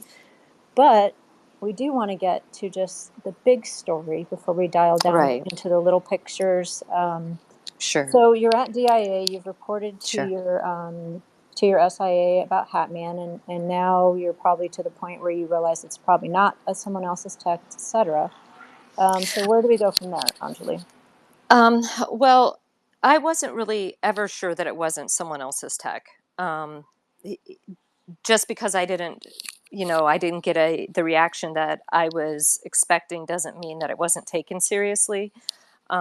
And I still to this day don't know what it is. I don't believe it's tech in my heart of hearts. I don't think it's tech in the sense of what we think of, um, uh, like a projection of some sort. I think it's an actual um, physical, either physical being or physical representation in that space. And I don't know what that means. I could plunge down the rabbit hole super, super fast and take this right to, time traveling, um, non-human intelligence. I mean, I can do that. I can have that conversation. I can have just about any conversation when it comes to the phenomena, because most of them I haven't been able to. I can't rule anything out. I don't know how to rule anything out except to I can't rule the phenomena out. I can't rule non-human intelligence out. I can't rule adversarial technology out, because I don't have access to that knowledge. You know what I'm saying? So all I can do is say, well, it's probably not that. Well, it's probably not this. But it's very hard to say, well, it's definitely this thing. I could tell you, what I think and some of my beliefs, but I can't give you any kind of I can't give you any of the material proof that you would be looking for anyone to be comfortable with what I'm saying as being something that happened outside of my own head, and I think that's the place where I hope that we'll come to as more people come forward and start talking about people or figures such as the Hat Man, or of shadow beings that they see, or of the robed beings. I guess people can raise their hands if they've ever seen a robed being that's like in the shadows, way back, in in the shadows, and you may see them quickly go by, but they're very very stereotypically in some kind of long hooded garment, and I just don't even know what to think about that. So you did, Anjali, you did kind of open the door there for what your thoughts and beliefs are, if you want to go there before we continue. About what specifically? Well, you said that you didn't want to come to any conclusions on what you think this all is, but that you did have some thoughts and beliefs that were in your own head. So I was just wondering if you wanted to express those, if you want to save that. No, that's fine. I've been through a lot. I've seen a lot, and I've come to a place that I'm not attached to it necessarily, meaning that I'm open to anything that comes along that sheds a different light on it. But right now, I am in the camp of this is a simulated experience. The math is there, the tech is there, and that someone else has access to the tech as well. Like, we didn't build the simulation, but we are the simulation simultaneously. It's like there's some kind of feedback loop that the beings are always trying to communicate to me. It's like that there's a symbiosis and I don't know how to explain it. Like a never-ending cycle, and everybody is a part of that one cycle. And that one thing, and that thing is consciousness. And so I'm more of the belief system right now that that we actually are collectively creating our own world, like that we are manifesting, like we're creating these self-identities for ourselves. We're creating these self-identities for subcultures, for cultures, for nations and countries and organizations and religions. We have all these self-identities, and we're manifesting them without having any idea what we're actually doing. And there's something about our self-identity as humans that attracts the phenomena, is that once we have that self-identity, and it becomes almost like immutable in our minds, in our consciousness. Like we grasp onto it, and we really start to commit to it. And so we have to be, super careful about committing to a self-identity or even a school of thinking, because once we commit to it, then it begins to take form and intention, and it becomes more actualized externally from us. And it doesn't matter if it's negative, it doesn't matter if it's positive, it's good or it's bad, it's going to happen, And so I try to be super careful of even the labels that I give to my own experiences. And, beings now, saying beings, well, that's kind of the new buzzword for some kind of form of a manifestation of a being, and by form, I mean, it has some kind of shape to it, and it has, some kind of organized concept, and it's usually a familiar shape to us in some way, and so if, I'm trying to be careful to not over identify with even the form that I've seen, because I don't know if is that a projected form, or is that an actual physical form that they have chosen, or is that their projected form that they have chosen to represent themselves at that time. Like what's with the sounds that you can hear with it, and what's with the different colored lights, and how things are bright, but yet at the same time they can, like, some of these beings can, it's like the light is inside of them, it's like ambient around them, but it's like contained at the same time. It's like they have figured out how to contain all of this energy that they have managed to cohere together with consciousness and then coalesce together with all these different consciousnesses.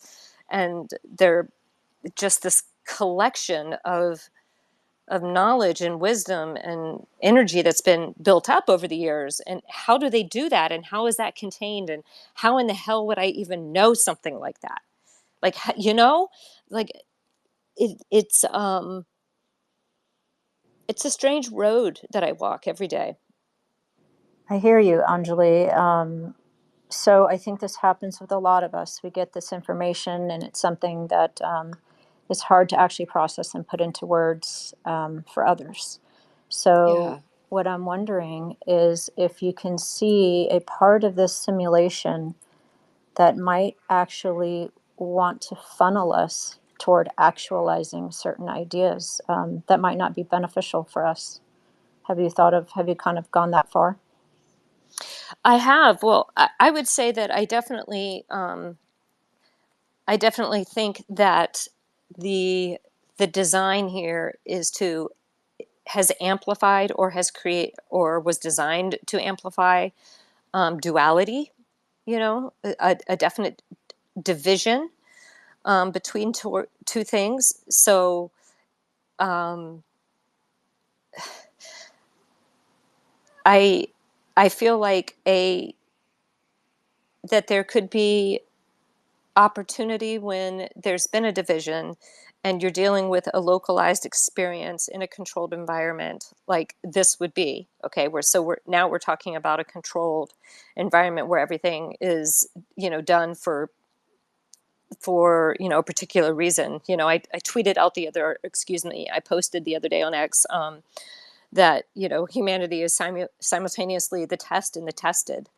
Well, I believe that is something that I actually truly believe. I do believe that we are that we are being tested, and I also think that we are the test, and that we have to be aware of that. And so, if we're being tested, then or if we are someone else's test, the test for someone else, and that means that there would be an externalized entity or energy source of some sort who is either with our willingness or against our will, interjecting their ideas and their own agenda into our third density world, into the human world, and I believe that. I do, and I think that if we go back to some of our earliest writings, we'll see that this is no type of new idea, what I'm saying. And when people call it new age, it just kind of drives me crazy, because the evidence is everywhere that we have a duality that we're facing, and that we create a collective spirit. We have evidence of writings that suggest that from our ancestors from hundreds of thousands of years ago. And people don't write those things down and try to save it in a way that it will last the time, unless they're really trying to get a message to people who come after them of what, that this was what was important. And unfortunately, I think we've lost, the compass, and so the map doesn't make much sense to us. And I hope that we can come around to understanding that, as we are becoming aware of our own collective spirit and our collective energy, that we can move more towards balance and away from this duality perspective that we're living here on the planet, so that we can all come together and be that more of a balanced, collective, even neutral entity, or being that is able to meet the needs and of everything on the planet and everyone. Kind of really went off text there, didn't I? See, No, this is what you happens. you really didn't, Anjali. I know exactly how No? it feels to try to get all all these thoughts that are plopped into your brain, and you're trying to articulate it and make yourself understood. It's very difficult to take these concepts that get kind of dropped. I call it a drop box. The concept gets drop boxed into my brain, and then I have to try to translate it either in writing or verbally. It's very difficult. I think you're doing an outstanding job. I would like to ask you, before we get to Ulrich's quad list of questions, do you see a possibility of a side, you mentioned duality, of a side of the phenomenon wanting to stay secret and wanting to keep directing us into these areas that are not beneficial for us individually? They're not beneficial for us as a species, as a planet, Oh, sure. as a collective. Sure. And that's really, yeah, go ahead. That's where the doom is, Anjali. That's where the doom Yeah, is. yeah, I do. But see, I see it. I know where your doom is at. I've been following you for quite some time. We haven't shared our stories with one another, but um, I I forced myself to follow your posts, and I say that forced because your experience has been so very different from mine, even though some of our experiences are actually quite similar. Um, uh, I have noticed that our overall experience with it has been a little different. And so I was having a very difficult time at first when you first came forward with your experiences, reconciling that with what I understood and what I had experienced myself. And I think what I've come down to, and this could change, but I think what I've come down to is that um, that's they're the testers, like the ones who are coming in, seeing if they can derail us to do something that is against our own good goodwill and our own self benefit and our own collective benefit. Then that really does, it enlightens quite a bit, right? So I think that the test is that, my understanding is that there are some of the entities who are here specifically to offer us opportunities to grow, and some of those opportunities are going to come in the form of some really difficult tests. And I'm not trying to say that I agree with this. I'm telling you that this is what they have said. And so I often wonder if what we're seeing is like almost a global, leadership psychosis of people who are failing their tests. They're just straight up failing, and they're making terrible decisions that are power motivated and materialistically motivated in some way. It gives them something more that they want: more power, more leadership, more money, more authority, more things. What is it? What are they wanting more of? Well, it's definitely something. They want more. And so they're failing. They're failing their test right now. I can't judge, how everything turns out. It's none of my business, but I can see failure and just widely say, hey, I see a lot of failure. And so you're not passing your test. Can you please step up to the plate? Test is still on the table. Keep working at it. That's what I really want to see anyway, I guess. I love that, Anjali. I love that. That was fantastic. Ulrich, let's go to Ulrich, and then I do want to try to get back on track, and Sure. because everybody wants to hear the big story. Yeah. I've only heard tidbits. I have not heard your Okay. full story. So let's go to Ulrich. Go ahead, Ulrich. Actually, I'm just going to narcissistically flaunt my self-control and restrain myself. Okay. I will accept your self-restraint. Maybe Ulrich passed a little test right there. I love it. Okay, Anjali, let's see where we're at. Sure. We're at DIA. We've talked about not being sure about what this Let, might be. yeah, And then where let's do we just, go from there? I think that, for time's sake and for everyone's interest and ability to focus, let's just skip forward. And I would like to skip forward to 2016, and I'm in Southern California. I'm living in 29 Palms, and I was having some health issues. So here we go again, with the health issues. And a lot of it was my kidneys. I was having trouble with my kidneys and my liver and processing, too much connective tissue in my blood at the same time. And we there were a couple of us who were contractors who were renting the house, and myself and another contractor were watching. I think it was Vikings. It was way back when Vikings was a thing. I don't know if that show still exists. It took me a while to get used to that, and I don't ever want to get used to something like that again. To be honest with you, it takes a lot. You have to like really suspend your sensitivity to violence, and I honestly just don't think that that's something that I want to do. So. But it was about that. It was in that time period, and we heard a woman speak between where he was sitting on one side of the room and where I was sitting at a different area of the bedroom, or not of the bedroom, of the living room.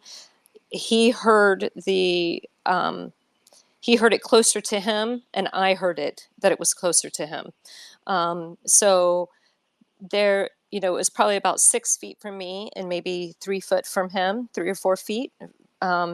And she, like, I can't remember what I said, but I was remarking about something that had just occurred on the show Vikings, and he went to answer, and before he could answer, she said hello, and then she said a few words after that that were jumbled and neither one of us could hear it, but we were both, incredibly stunned, and we just, stared at each other and did the whole, did you hear that? And oh my God, what did she say? Hello. And then we sat there trying to, communicate with her, get her to say something else. We didn't really know what was going on. I thought, well, maybe it came in through a window and it was a dog walker, because it is Southern California. So, it's never really cold.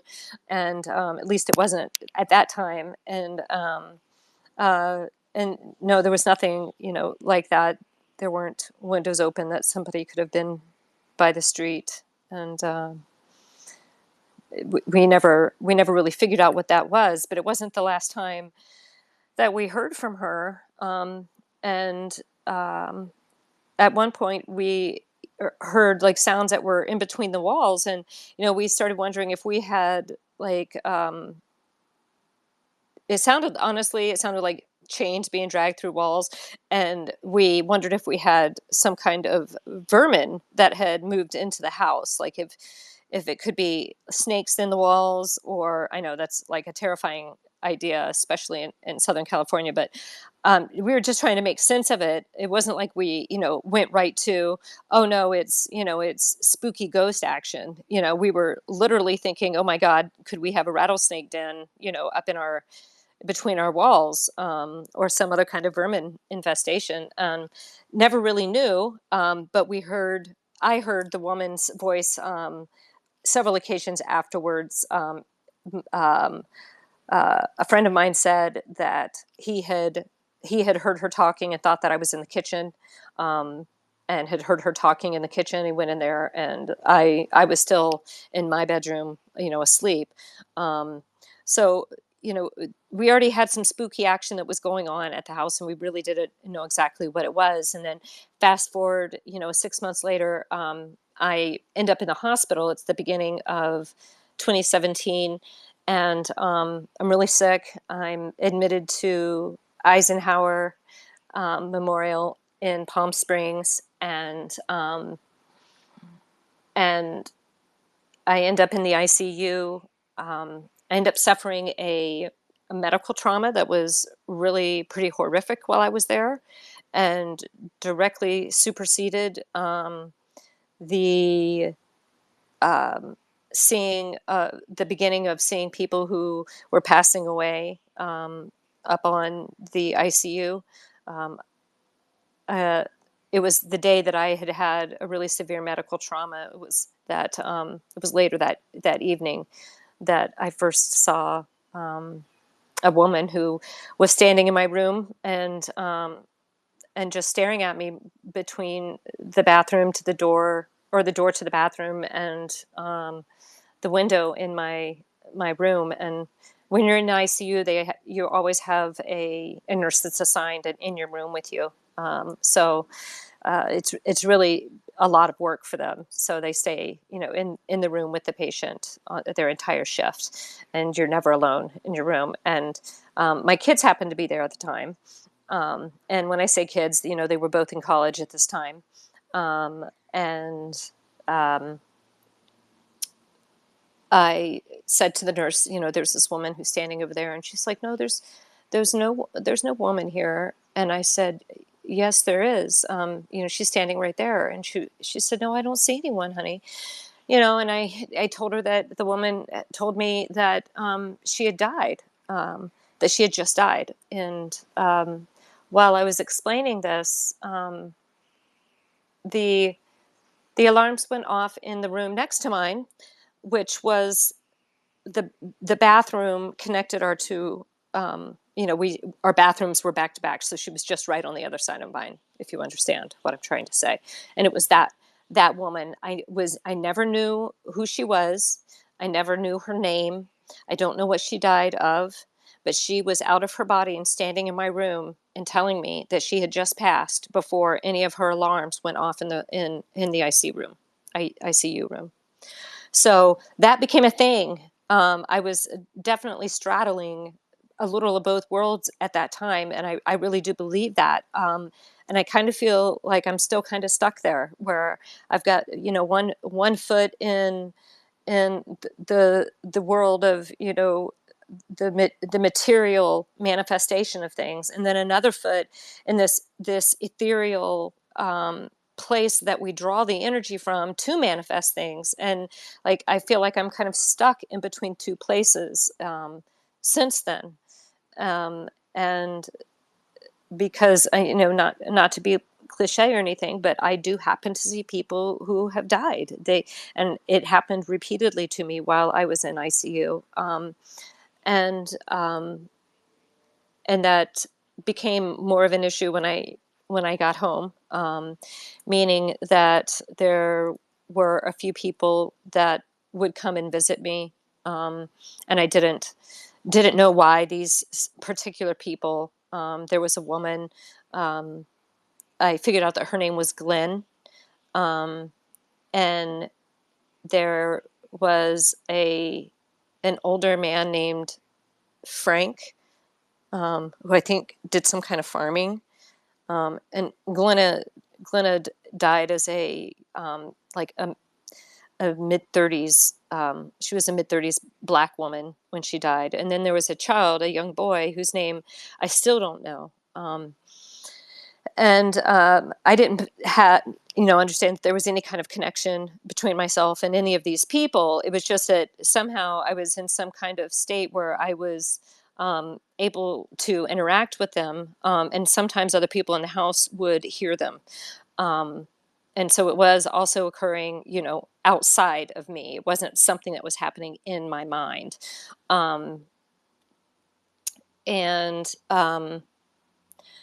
So fast forward a little bit to I spent a couple of months in the hospital, went to a physical rehabilitation hospital, and then later that year in October, I was rehospitalized, and I had some type of infection, or I can't remember exactly what it was, but I was in the hospital for 11 days, and during that time, I had visitations while I was there, and I was also pretty heavily medicated, and I have heard about what's called opioid dreams, and I've had them, and that's not what I'm talking about. I'm not talking about an opioid dream. I know what that's like. This is different. This is they're actually, they're interacting with the same environment with you, and let me see. Okay, and so then I was in the hospital for a couple of weeks. I was recovering, and then it was late the next month, right around Thanksgiving time, where I first had. I'm just going to dive into this because I don't know how. Fringe, Doom, Tiff. I mean, I don't know how to just tell to ease it in so that it's palatable for everybody. So I'm just going to have to tell you exactly how it happened for me. And that is, I was sitting there with my daughter, petting my cat. I believe we were trying to still pick something on Netflix, or we were watching something on Netflix. That was our goal. Sometimes you can spend an hour trying to pick something out. I don't know what was actually going on with that. But I was sitting there, and I was suddenly, for no reason that I could think of, honestly, I was just overwhelmed with this like sense of love, like overwhelming warmth and overwhelming comfort and love, and to the point where my eyes were actually tearing up, even though I wasn't actually crying. I don't know if anybody has ever experienced that, but that's like one of my spooky signs, is I'll suddenly start getting tears in my eyes, but I'm not crying. It's just like I can't control it. And I could talk to you just as seriously as I'm talking to you right now, and I'll just have these tears just rolling down my face, and it looks crazy, but I'm not crying, but my body is crying. You know what I'm saying? There's no emotion attached to it. It's a total biological response, and I don't understand why that happens, but it's a part of this, and it's important.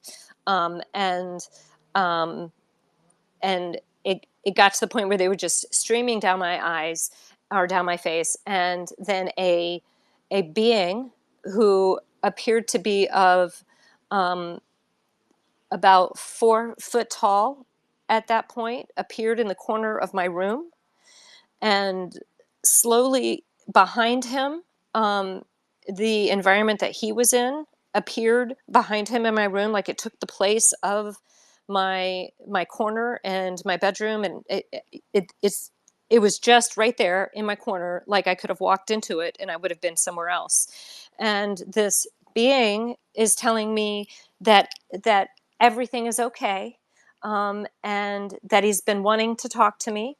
I'm going to say he, um, but it doesn't really feel like there's a particular gender that's associated. It's just, with pronouns being the hot topics that they are, the idea of misgendering in NHI kind of makes me just laugh and roll my eyes at the same time, because it's just like, are you kidding me? We have so much to deal with already. Misgendering is the absolutely last part that we have to be worried about.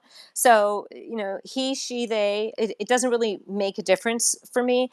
I feel really comfortable with he and they, though I have sometimes used she in the past. I'm always just trying to figure out what feels comfortable when I'm talking about it, because none of that really works. The he, the she, and the they. Maybe the they is the closest.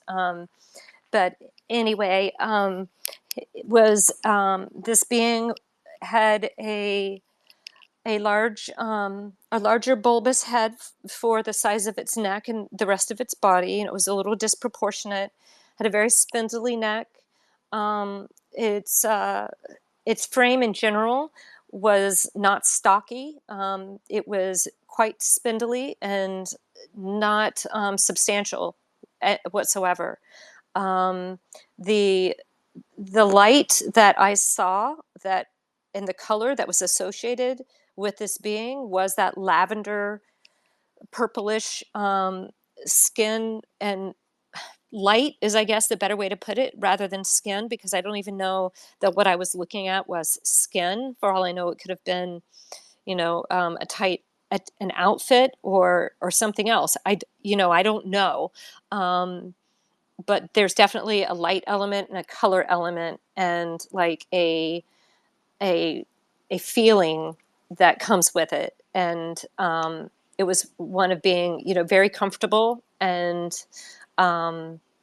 and loving and compassionate and open. And I'm just here to tell you this. I've been trying to tell you this, you know, and then began delivering this message that I spent quite some time with a family member, in which my family member who was there, who could not see this being, um, was asking me the questions, and I was like answering. Well, not really asking me, just asking the questions out loud, and then I would tell her to the best of my ability, what I was receiving, right? And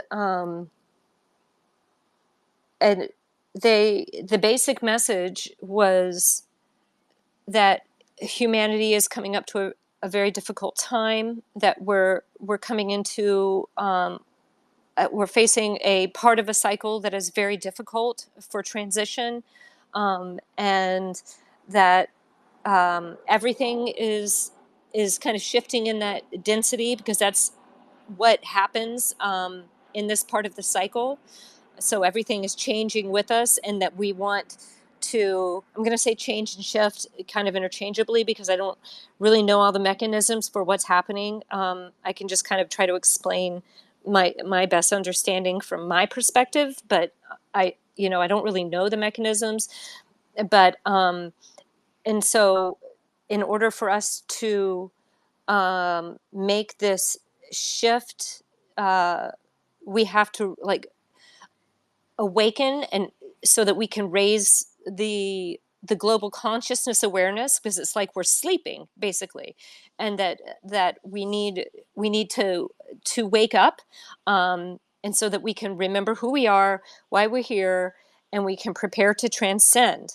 They also talked about how we needed to start to become aware of the fact that we are not actually physically divided, that is an illusion, and that we are all part of one thing. And so how our collective consciousness decides to perceive and respond to what is happening is somehow important. And they're wanting to, I guess I would say, wake some people up who can help manage the situation in some way, or who have work to do, or who, I'm not really sure exactly what we're supposed to do with that. And I had several visits over a few weeks, and there was another family member who was visited, and who had contact. We had sightings outside of our home, while we were around a campfire. Just a lot of spooky action at a very close proximity, rather than a distance. And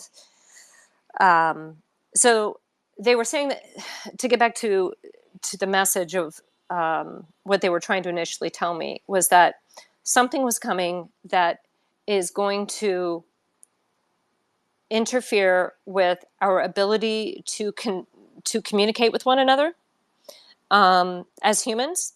Like and this is, I'm telling you how I heard it at first, and things have evolved. This occurred in at the end of 2017, kind of peaked at the beginning of 2018, occurred some in 2019 and 2020, and then I came out in 2021 publicly with my experiences, and with a plan for an expedition, right? So, it's kind of crescendoed, and here we are. It's 2024 now, and I've had a lot of time to look back on it. But at the time, what I understood was that something was coming, or something was going to happen, that was going to interfere with our ability to communicate with each other, and that humanity, like there were going to be, something was going to happen that was a potentially extinction level event that was going to happen all around the globe, and there would be pockets of people who would make it through, and that the only way that we would be able to communicate with each other initially, and to hold on to our collectiveness and our collective goal, was through developing conscious communication, which is the ability not to read minds, but to communicate with each other from consciousness to consciousness, in which your intentions are laid bare. Who you are is like received more as like a package of information about you. There's no, it's not like a negative experience. It's just like an introduction, but it comes with just this whole package of information about this person. And so I find it to be, I don't feel like I have necessarily control over the communication, being that, I'm not out here trying to summon them, but typically if I need a an answer to something, and I request it, I will often get that response. So there is a fluid kind of connection that we have been under. And I thought I was going out of my mind. Okay, so let's go back to 2017. I'm trying to figure out what's going on. And I'm also aware that the same thing that's happening to me, where I'm having these tears that are just coming out of me controllably, is also something that happens with me when I see what I would think of as a ghost or an apparition.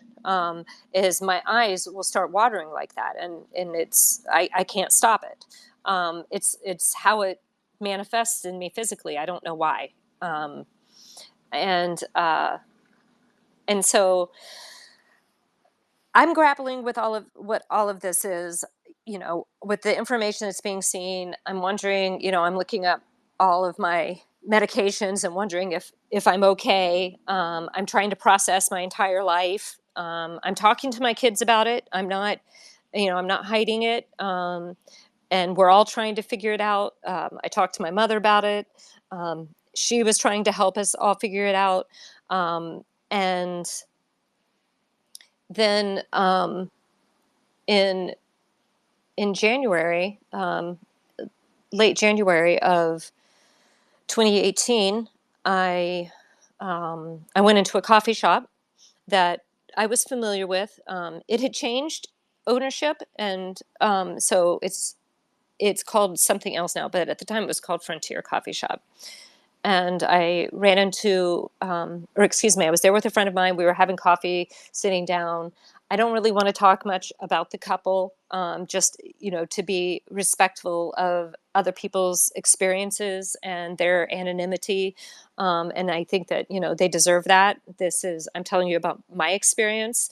And so my experience was that these two individuals, like almost beelined it for us. And we ended up having quite the conversation. And part of it started with the energy of the property and our illnesses and, things that we were both trying to overcome, genetically and medically at the time. And he was giving me some pointers on, his perspective with why I was having some of the medical issues that I was having. Out of nowhere, he asked me if what I thought about aliens. And it's not a term I feel really comfortable using, but that is what was asked. And I said, aliens, what about them? I love them. I love aliens. What you got? I was really interested because I'm going through all this. And so he's got my attention really hardcore immediately as he says this. And he fills me in on some sightings that they've had at the mountain, some historical sightings, some things that he's seen, claims that he had interaction with a being after seeing a craft that was up on the mountain, and that he went up and talked to them, and that, they said, don't worry, we've always been under here. This isn't, you don't have anything to worry about. Everything's fine. Just basically, we're not going to hurt you. Just go home. And so instead of just going home, he became really kind of compelled to start digging this tunnel to get into the mountain. Because the being on the mountain had said, yeah, we live in the mountain. I don't know if it was like literal or if it was, if there's like some kind of passageway, that I don't know if we want to go down the portals and passages, rabbit hole right now, but, something was definitely going on there.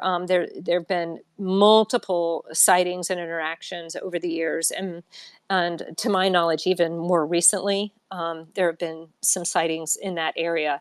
And so something he was saying was, genuinely happening there, and that he started trying to dig this tunnel, that he felt really compelled to do it.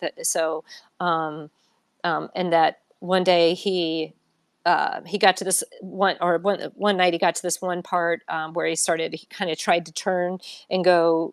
He wanted to make a right turn, and so he changed the direction of the tunnel. He worked on it a little bit and then went to bed. And he said that the next day, or the next time that he was there, I don't know if it was the next day or what it was, but the next time that he was there, that he walked in and the wall was gone and the beings were just standing there, and they were like in a base or something.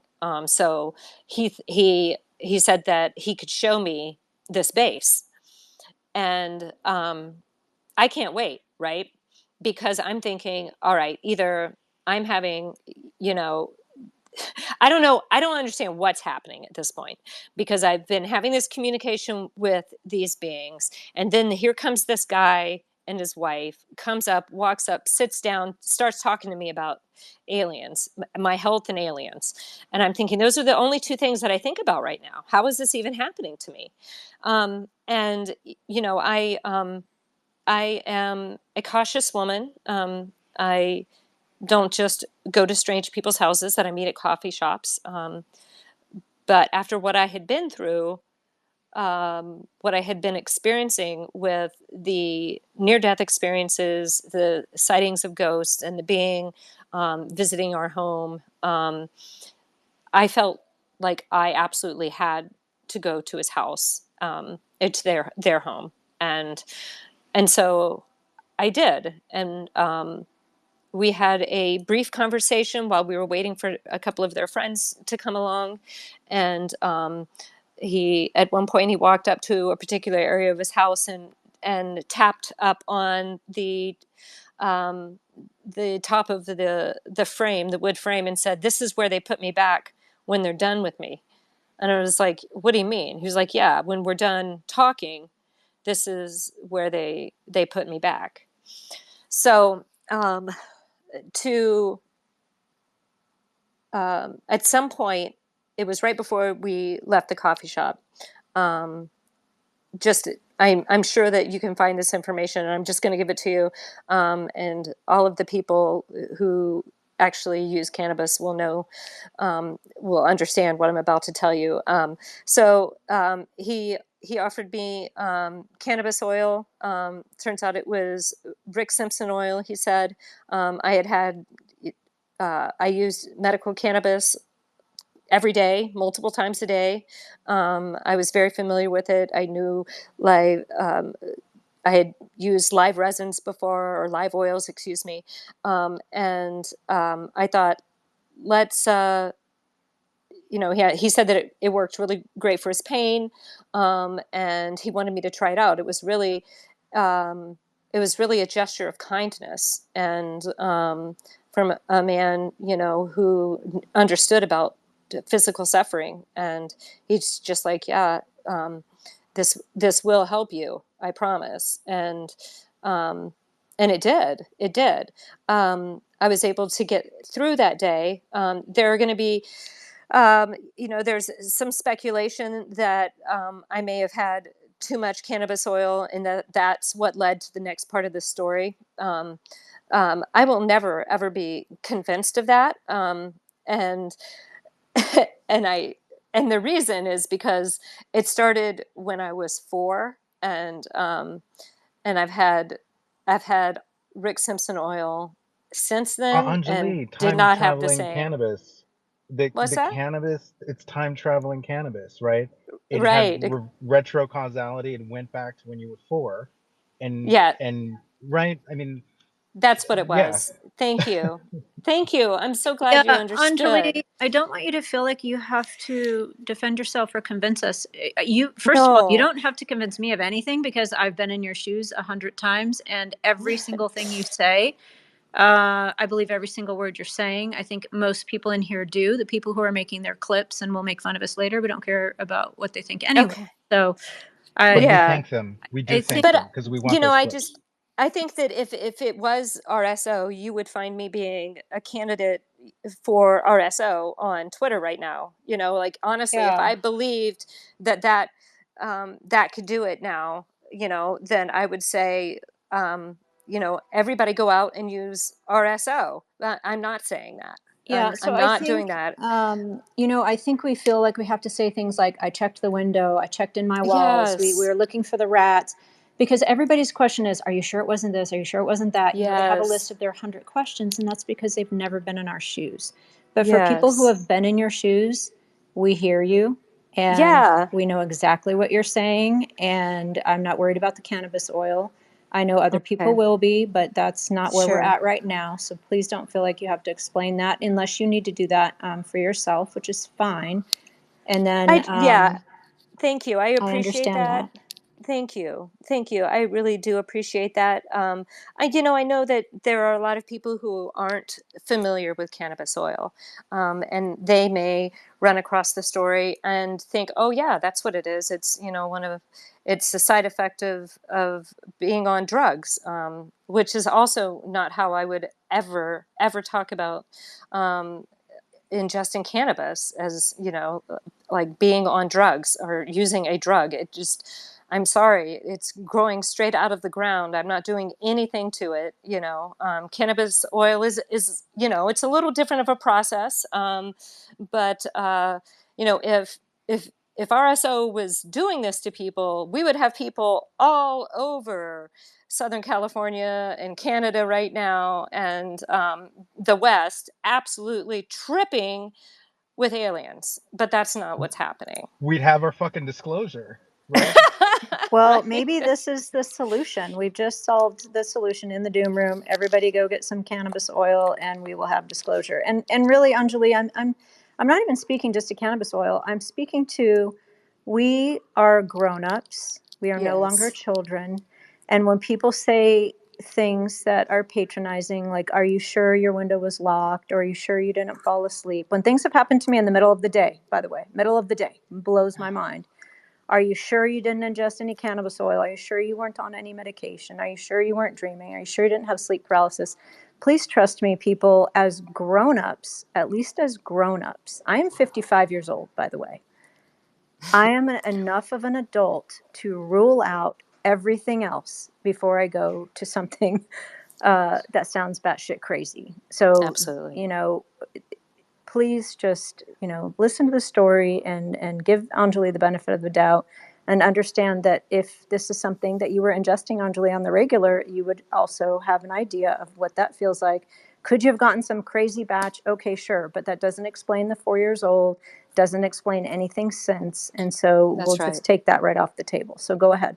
Okay, That great. actually, I was just Thank going you. to jump in on that if you don't mind. No, not at That's the all. same thing. I always have to preface my experience with like, oh, I was in a bad place. I was working on sobriety. I wasn't doing so well, because I had been struggling with drug addiction for years. Now, Mhm. since I'd been struggling with it for years, I was very aware of how things go and when things go south, and the experience Right. was so unique that it was profound enough to stick with me and also to stand out amongst all the other things that have happened to me. But it also had me pursue sobriety. So I That's just feel awesome. like the hallucination itself, if that's what I felt, it was a download. But as I've shared throughout the last couple years here, I have built up all these prefaces for everybody because it's just like I get it though. Questions are very Yeah. important, but it's like the story gets diluted in all my prefaces. When it's like, really, Okay. I feel important to tell people that we're like at the end of a yuga and things are happening and Yes. people are being contacted, and maybe some of us aren't credible witnesses, but it's like we all have a common theme here, and that's the data. Yeah. That's the profound nature of it. So yeah, Absolutely. you don't have to worry about me either. And anybody who's here listening, they're here out of curiosity, whether it's positive or negative curiosity. But thank you so much for taking the time to share with us today. And you Thank know you. what, Tiff? I'm gonna jump in too, because as a person who is not on cannabis oil or on any medication or using any marijuana, or I very rarely even drink. And yet I have had very many of the very same experiences Anjali has had. And so I think that needs to also weigh in there. Not every single person who sees aliens is on cannabis oil. So, we just have to look at the big picture. And the bottom line is, this is happening to a lot of people under a lot of very different circumstances, And frankly, I'm a little tired of us having to explain ourselves. On one hand, I try to have patience for people who have never had any experience of anything even supernatural. I try to have patience. But on the other hand, just look around and see how many people are saying the same thing. And at some point, you got to get a little crack in your brain that opens up and understands that this is entirely possible and it very well may be happening. And just kind of keep an open mind. This might be happening. That's all we're saying. Try to keep an open mind that this could be happening out there to many people. Go ahead, Anjali. Great, thank you. So we take their friends arrive. We go outside, and we're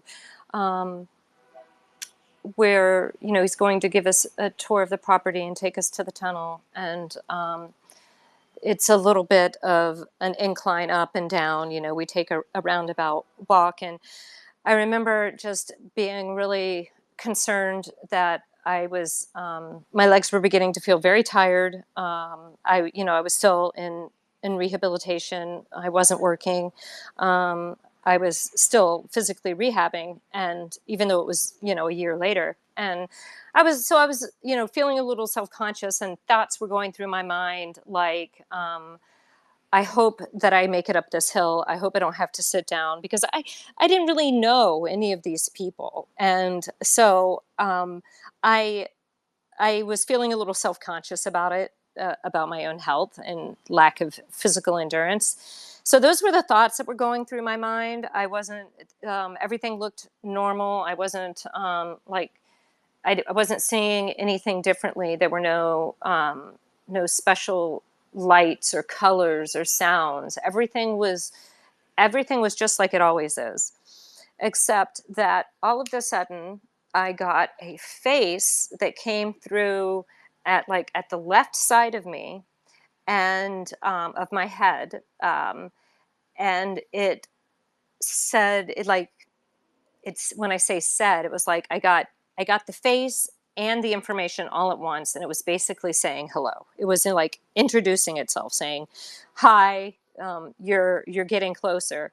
And the first time that it happened, I literally threw my hands up to my head, and said something like, what the f was that, and so, somebody, one of the gentlemen said something, and I was like, well, this is what I just experienced, and I remember there was just kind of a laugh about it, and we went forward, and it happened again, where this time it was stronger, and I was getting like a deeper impression, and it was very overwhelming. And so we got up to a structure that's built up against the side of the mountain, and it was covered in a military type net, a camo net.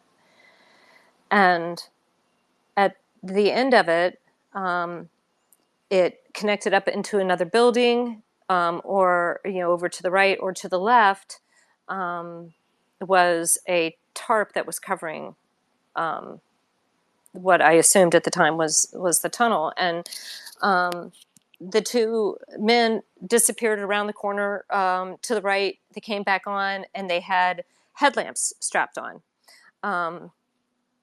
And they turned them on and looked at me, and Brian was like, are you ready? And one of them, I can't remember which anymore, like pulled back the tarp. I got a good gush of air. We walked in, and it was just like a regular tunnel. There was absolutely nothing different about it. Okay. It looked like a pretty rustically dug tunnel, that when you open it, or when you walk into it, it immediately starts to kind of curve, like at a 45-degree angle, into the mountain to the left. So it's just like you step in, and then your next step is going to be like at a 45-degree angle. And then the tunnel was straight for a while.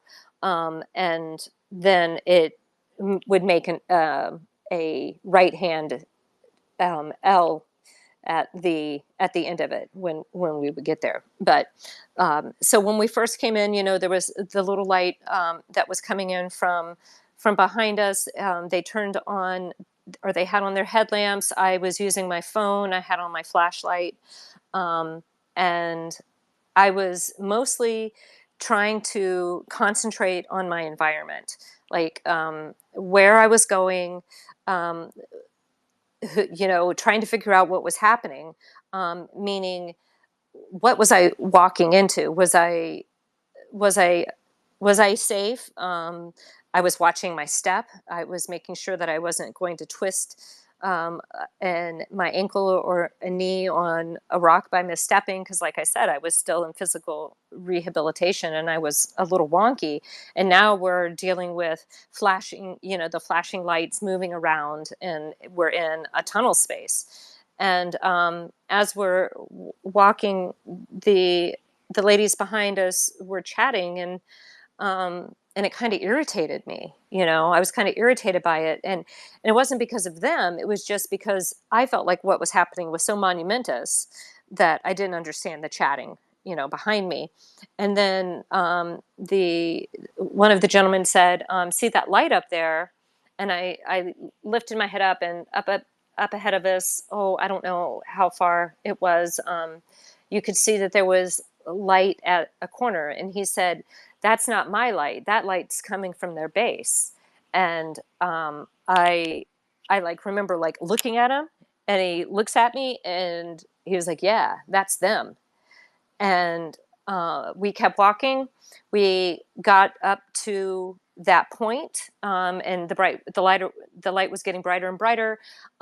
We literally turned, and it was just like what he said. It was like the base was there, or the facility that I was going to step into was there. The tunnel stopped. There was a seamless transition from one place to another. And there were multiple beings that were standing there. And one of them addressed me immediately and said, something to the effect of, we've been, it's so good. It's good to see you. We've been waiting to talk to you, or we've been wanting to talk to you, or something along that, those lines. And I was just thinking, I knew it. Like that was, this was like my big moment in life. And I was just like, oh my God, I knew it the whole time. I knew it. I got it right. And so I step into the base, and I'm standing there beside one of the beings, who was not the being that appeared in my room, and who I was expecting. This was like a small 4-foot tall, probably more droidish gray than actual what we would think of as alive. I don't know that for sure, but it didn't I don't know. There was just it was just very different. It was very discombobulating, and there were some what we would now call tall whites who were standing there, who are absolutely freaking gorgeous, and dressed in, I swear to God, would look like scuba suits, and the strangest thing with military boots. It doesn't make any sense. Like I I don't know why they were dressed the way that they were, but it looked like they were wearing a scuba suit, and they were wearing like military combat boots. They were dressed the same, the men and the male looking and the female looking. They definitely were giving off different vibes. One was definitely more female than the other, though they looked nearly identical. They were very beautiful. But anyway, so I've stepped in, and the small gray tells everyone else that they have to leave. And so the two women and the other male friend, they all turned around together and just walked right out of I presume, they just kept walking out of the tunnel, and I don't know what they did. But the gentleman who had brought me there was kind of pushing back and saying, no, I'm responsible for her. I brought her here. I'm not just going to leave her here. And they were like, okay, fine. You can just stand right there. And he, just to jump forward, when I came back, he was standing in the exact same way. I swear it was like some kind of suspended animation where he hadn't moved while I was gone. But so they took me deeper into the facility. They took me into a second room. We walked down a hallway and went into a room. I received what I understand to be some kind of medical examination. Everyone that was there were speaking through what I would call conscious communication, where no one's mouths were moving. They were speaking consciousness to consciousness, mind directly into mind, and everything was easily understood, meaning that you could just hear it. It was effortless. That's what I mean by easy. It was effortless to be a part of this. It took no effort. And they laid me down on a table. It was a metal table that came up out of the ground. And then this like rectangle of light came down over me, not like right on top of me, but several feet above me, but it descended. And it was like light that was like, if you could take mist, the morning mist or fog, and turn it into light, that's what it was like. And so I'm standing there. I guess I should back up and say that when I went into this room, the being that I had been communicating with, from my home and having these experiences with, was actually physically standing there in front of me, and was a little taller than the doorway, and kind of you can't see me. I don't know why I'm doing this. I'm like reenacting in my own apartment. It's so funny. But so he's like, looking down at me and gives me this smile. And I was just so happy to see this being. It was like getting a hug. I mean, I was just so happy, and there was nothing but trust and familiarity. Like I just knew that I was okay, that I was safe with this being. And so this being is talking to me, while this being is also talking with other beings that are there, and those beings are also talking to them. So they're like they're doing an exam on the physical body, while my consciousness has now like left my body, and I'm seeing everything from above the the um, the the purple being that turned out. To that day, I was seeing that being as a lavender purplish mantis being, and very kind, very kind. So here I am. I'm getting this perspective now, where I'm up behind them, and I can see them. I can see my body.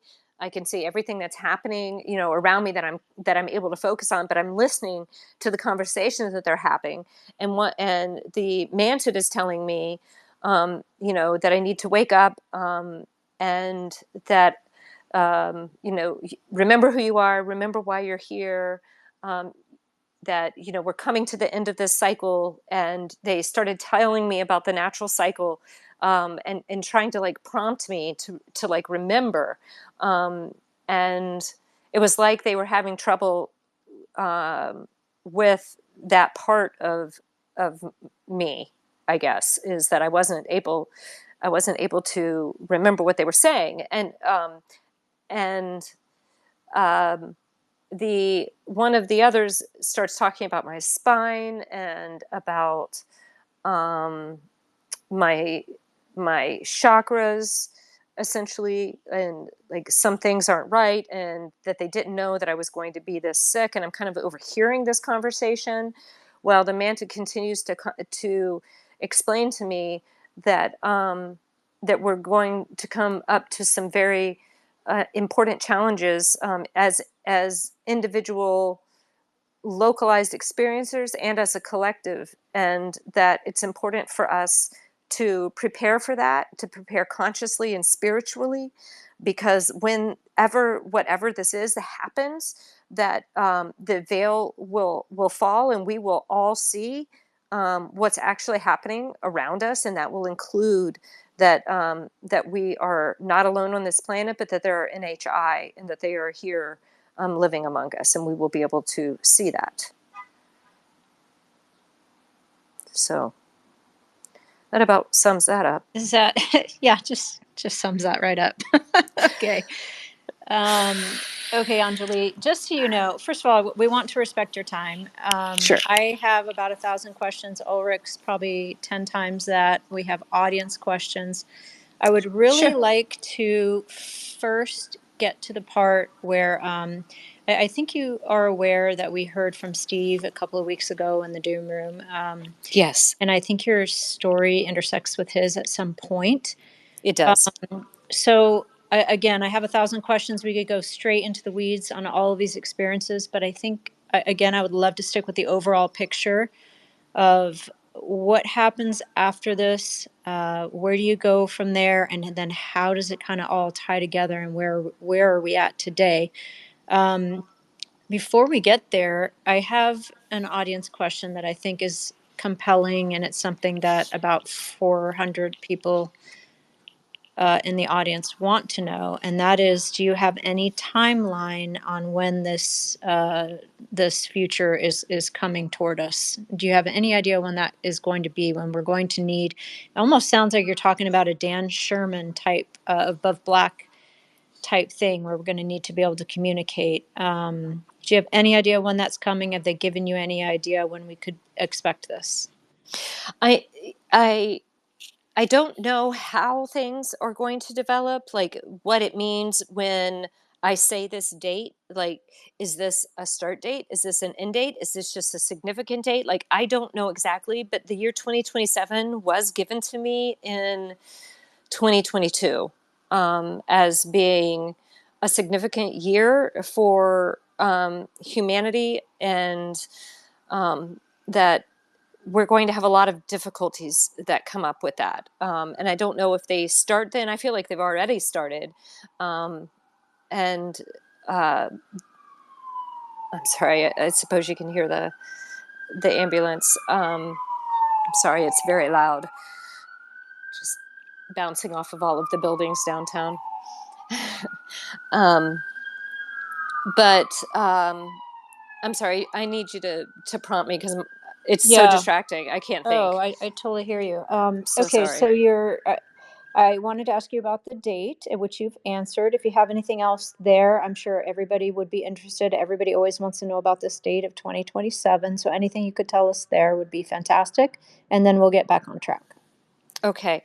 I don't really know what happens in 2027. What they have communicated that I try to translate and communicate back is that there is a natural event that's happening, and it happens every time we go through this particular area, whatever that means. Okay. But so take that for what it's worth, that wherever we go through this particular area that we are in this cycle right now, this thing happens and it resets the earth, and a new phase of humanity emerges. Okay. And that I believe from what I understand, that somehow it is that there's going to be some kind of sun or solar activity that also affects us and could be the primary catalyst for what I'm seeing. But I think that it actually is going to be spread out a little bit longer. Like, I don't think it's like this one and done. I feel like I'm getting this sense of like, blackout lights come back on, blackout lights come back on, and then like everything is just gone, like it's just off. And as a result of that, this like blackout, and I want to say global blackout, but for all I know, I could be just seeing like my area of the world. I'm not the only one getting these kinds of messages. And so I encourage you, to, if this is something that is of interest to you, to learn from what other experiencers have said as well. I try to, I apologize, Fringe, for not, really digging into a lot of your personal experiences. And same with a lot of those of you who have been out here. I don't want to become confused. And so sometimes I just like to keep it simple with like, I can only handle what I'm hearing from, my people. I don't really know how to help you digest what's happening to you. I'm just over here trying to survive and give you information if you want it. If you don't want it, then don't look. Don't read it. Move on with your Yeah, merry day. exactly. And Take we what you do like. we do want it, Anjali. That's why all of us are in the room. We very much want it. Yeah, We very much appreciate that you're willing to come in here and share. And this is what I was getting at the beginning of the space. Everybody just listen, keep an open mind. Anjali is trying to give us a message, and I think we would do well to listen. And Anjali, you're not the only one getting these messages. Both Tiff and I have had these that's messages. right. And then Yes. we've had a complete doomer space on other experiencers who have gotten these very same messages. I've Wow. had these messages as well, so I hear you. Okay. I do the same Okay. thing. I just say, I don't Yeah, know. It feels like it's imminent, but I don't that's know. I right. don't know. Is this 1,000 years from now? Is it tomorrow? Is it nothing? Have I overblown it myself in my own head? I don't know. Right. And so we just very much appreciate your message. Ulrich has his hand up. There's Sure. so many questions we could go to just even right Sure. from here. But let's give Ulrich a chance to talk. And then again, I would love to, time permitting, wrap this all the way back around to Steve. And then Sure. I have another 1,000 questions after that. Go ahead, Ulrich. Okay. Hey, my Hi. my AirPods are charging, so it's or my headset, so the audio isn't the best. But Can barely hear you. really, okay, hold on. One Yeah. second. You're like talking in a tunnel. Yeah, one second. Hey. That's all right. Give me like 5 seconds. One minute. Yeah, you're going to have to probably switch that out, Ulrich. I can barely hear you, even can't even make out your words, to be honest. Yeah, yeah. Oh, there How's we that go. now? Hey. There we go. You're Yay. good. Sorry about that. So I'm fine if we move on, but I feel like it's insane if we don't hang out here for a little bit. Okay. Like, I mean, there's nothing more quintessentially doomer than everything you just said. I That's right. And feel I'm not like even done. yeah, but I feel like we're betraying our audience and ourselves. I feel like we're gaslighting ourselves if we just move on here. Can Sure. Okay. is no, I'm checking in with my hosts. Can we hang out here for a little bit? Yeah, I mean, I was somewhat thinking the same thing. I do want to get to the whole story, but at the same time, with what time we have, what's the most important thing to all of us? And that is this very strange, looming, it's like a monkey on my back, what I Yes. think is coming. It gives me anxiety. I know Tiff is probably thinking the same thing. Everybody wants to know about 2027. Bledsoe has mentioned it. So many other people have mentioned it. So I'm with you, Ulrich, and I think it's appropriate. Okay, thanks. And just take out the cosmic broom when when I'm hanging out too long and you just want to move it along. Um, so the origin story of our doomer spaces is the pole shift and experiencers What? having catastrophic visions. Our very first doomer space is titled Apocalyptic Doomer Visions Experiencers. That's our first space. If you want to Mm. put the doom space into like an elevator pitch, it's dark alien agenda has sex with cataclysms or catastrophism, right? That is it. And so metaphorically speaking, although I do think that apocalyptic visions holds a silver lining to improve all of our sex lives, but that's an aside, right? That's an aside.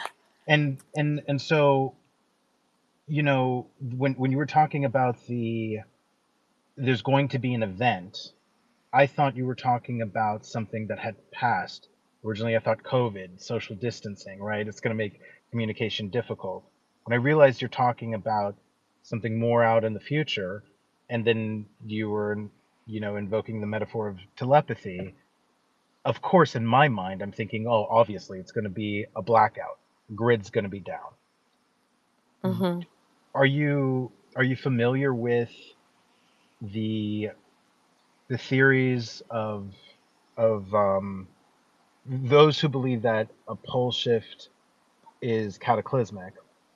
Are you familiar with the procession of events that I are? have become familiar. Yes, I have become familiar. I was not familiar with that when I first came into this community and in 2021. It was something that I had to be introduced to. And I was introduced to it as a result of the messages that I was receiving and the contact that I had. Um, and so, I, I don't know what 2027 looks like. But I have seen things such as essentially cities of people starving because we have no way to traffic food to one another.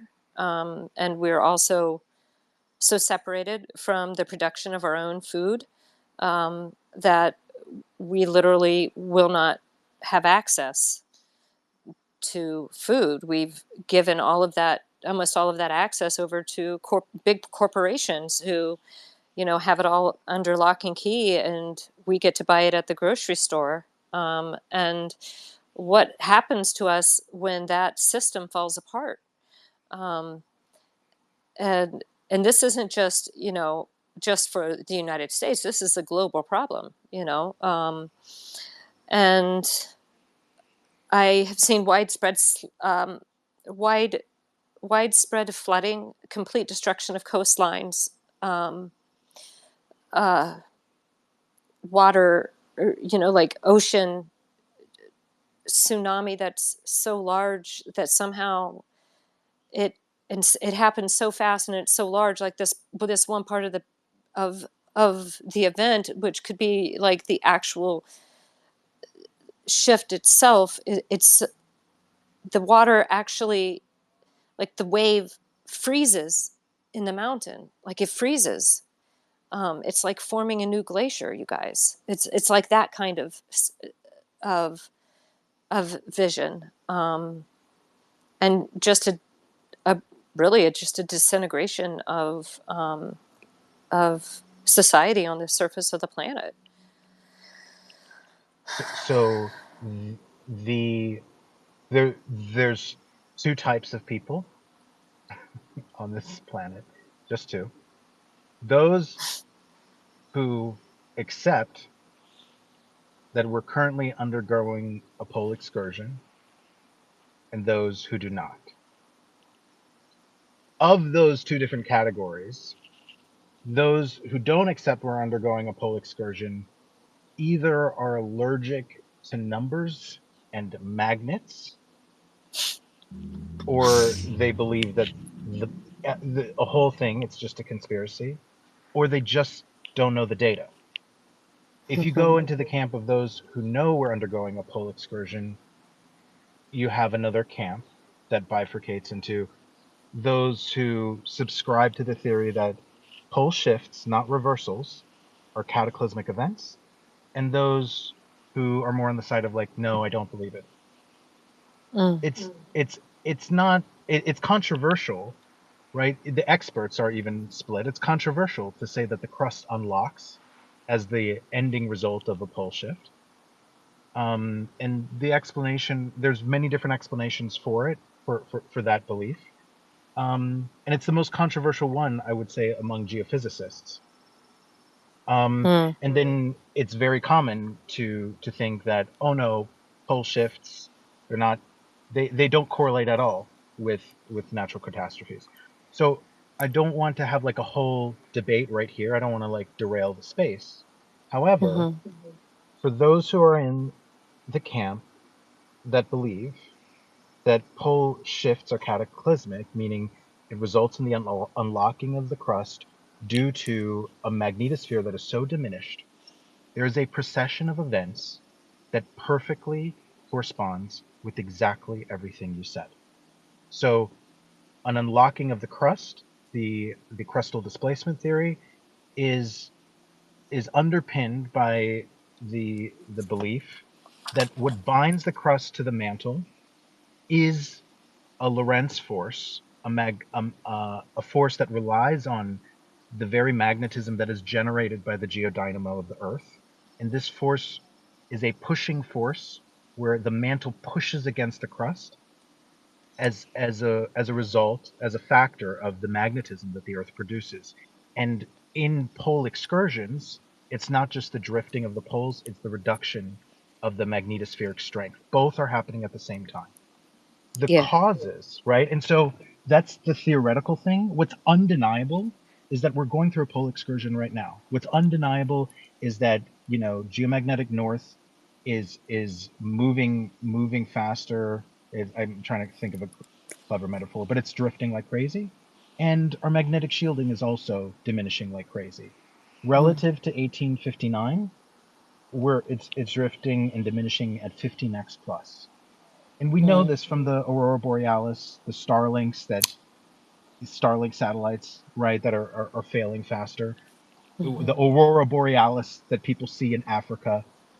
All of there's several indications, and if there's a crustal displacement based on the rate of geomagnetic drift and the diminishing field, we're looking at 10 to 20 years before the magnetosphere is somewhere between 0 and 20%. Which, if it is this electromagnetic force that binds the crust, would result in the unlocking of the crust. We're talking about the tectonic plates, the oceans, everything that sits on top of the mantle, unlocking and slipping along the mantle, right? And this would result in mile-high waves, but it also would result in precursor events, the likes of which you described, 10 to 15 to 20 years before, multiple reactions of the sun, increased geomagnetic storms, several solar flares that would just exacerbate exponentially in severity and frequency and eventually result in a near inevitable solar micronova like the Carrington event in 1859. The last solar micronova we had was 1859. And if we take a look at the sun, he, she, they, whatever pronoun you want to give to the sun, they seem to be a little bit ornery these days. The sun seems to be losing its shit, and the it makes the by the way, what's also undeniable is that these electromagnetic anomalies are not just happening on Earth. They're happening on near That's every right. single planet in our solar system, past our solar system, past our galaxy. And you even described the galactic current sheet, a magnetic null zone that is light years thick and light years wide in perimeter, that cyclically the Earth and the solar system and even the galaxy is going to transit through, which would explain cyclical periodic pole excursion mediated cataclysms. And Right. so, right, so there's definitely an area of like theory or conspiracy, and there's definitely an area of undeniable empirical evidence to correspond with the things that you've said. And I And think it Anjali, we matters. say frequently here, Ulrich, Tiff, and I say in the Doom Room, this is disclosure. This is what they don't want us to know. And you I know think what so. I mean by they. Disclosure goes so much further past the so called aliens into an actual cataclysmic extinction level event. And this is what they're hiding from us. This is what they do not want to disclose. And so it is, that's why we call it the Doom Room. It did start with all of our visions, not just me and Tiff, just multiple people coming into the room, talking about their visions, same mile high tidal waves, planes crashing, Wow. bridges crashing, all the Yeah. stuff. And so this is disclosure. And this is what, I think especially Ulrich feels compelled to let everyone know that this is coming.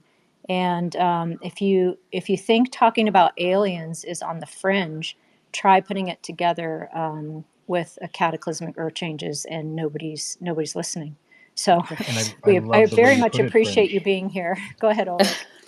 No, I just wanted to say this is disclosure. I mean, you really think there's room to tell the whole world that the world is ending? People think that the ontological shock is about a religious or scientific reorientation. Try throwing in a cataclysm into that martini and see whether it has the same taste. It doesn't. Yeah, we're doing our best, guys, to figure out how to survive this thing that's always resets us. And I'm sorry, we forgot to tell you that we do, in fact, have, cataclysmic events cyclically, and we just failed to elaborate on that. Like our grid, our infrastructure is not capable of withstanding our current sun. There's just all these things that are being withheld that people are being told inside of their heads by entities because it's not being disclosed to us. So I think that's very interesting to So me. just work The data. and I love data because that's actually what they told me matters to them most is our data. and So now I watch the data like a crazy person. and just work backward. If Wow. we're facing theoretically a cataclysm 15 to 20 years, 10 to 20 years from now, a crustal unlocking, that means we're 0 to 5 years away from a solar micronova, a Carrington event that results in permanent total global blackout. And then we have 10 to 15 years in the dark of just increasing severe catastrophic weather events, the kind of stuff that makes global warming look like the Disney Channel, right? And so everything that you see, from the elimination of ozone and the resulting increase in temperature, can entirely be explained just from diminished magnetic shielding. All you need to do is continually decrease the ozone in the atmosphere. That increases temperature. And if we say that these catastrophic events, from increased hurricanes, increased earthquakes, volcanoes, are we really going to say that it's all because we didn't become vegans and recycle? Like, I would love for everybody to turn vegan, but you're not going to tell me that that's going to result in like changes in the magnetosphere. The Van Allen belts don't give a shit about whether or not you recycle. And maybe I get canceled. I hope it results in more people listening to the doom space, right? Like, but the the things that you're talking about, Anjali, they're 0 to 5 years out. That's imminent. 0 to 5 years out means everybody should be running out of their houses naked, screaming, throwing feces at buildings, saying, "We need to protect our fucking grid." We should maybe care. This is a controversial idea, that maybe we should care about the most fucking important thing on this planet. Maybe we should put first things first and actually give a fuck over mitigating you know, um, the negative consequences of a cataclysm. Because none of what we believe is, oh, we're all doomed and we're fucked. Just fuck it. If I believed that, I'm sorry, this is going to get me canceled. I'd be a love and light person, and I would say, oh, just enjoy your life. Everything's going to be fine. Surrender. Just starfish your way through the cataclysm. I actually believe in love, and I think maybe it matters to protect good things. It matters. Maybe whatever experiment or simulation we're going through, maybe it actually fucking matters. Maybe our love actually fucking matters. So let's do something about it. I'm just soapboxing and explaining where I'm coming from. I But think, Ulrich, I think what I want to point out is kind of where you're going right now. I think, and Anjali and Tiff, Tiff calls herself an optimistic nihilist. And what we're trying to tell people, Anjali, is let's just say we have 5 years. Let's just say we have 3 years till 2027 when the blackouts start. 3 years is a long time. Imagine if every small town or city all got together and just dug a friggin' hole that we could all run into and filled it with food and water, that we could all run into, and we could be saved from this cataclysm. But instead, they're digging their own holes and they're doing their own bunkers, and they've got their seed banks and their genetic banks and everything else. But we are not them. And I don't think I'm in the group. I'm not sure if anybody else here might be in the group who gets their number called to get into one of these underground bases. But they're not giving us the opportunity to save ourselves. because we're not trusted. We're not trusted with the information, because, we could have chaos. Oh, well, we're going to get the chaos. The chaos will come. The difference is whether we get the information in enough time to make a difference to save our own lives and our own families versus not. And that's troublesome, Anjali. And that gets me to this whole thing about the duality we spoke about. And I think there's a good side of the NHI and a negative side of the NHI. The negative side of the NHI wants to drive us right into the ground. The good side of the NHI would love to see us, advance from here.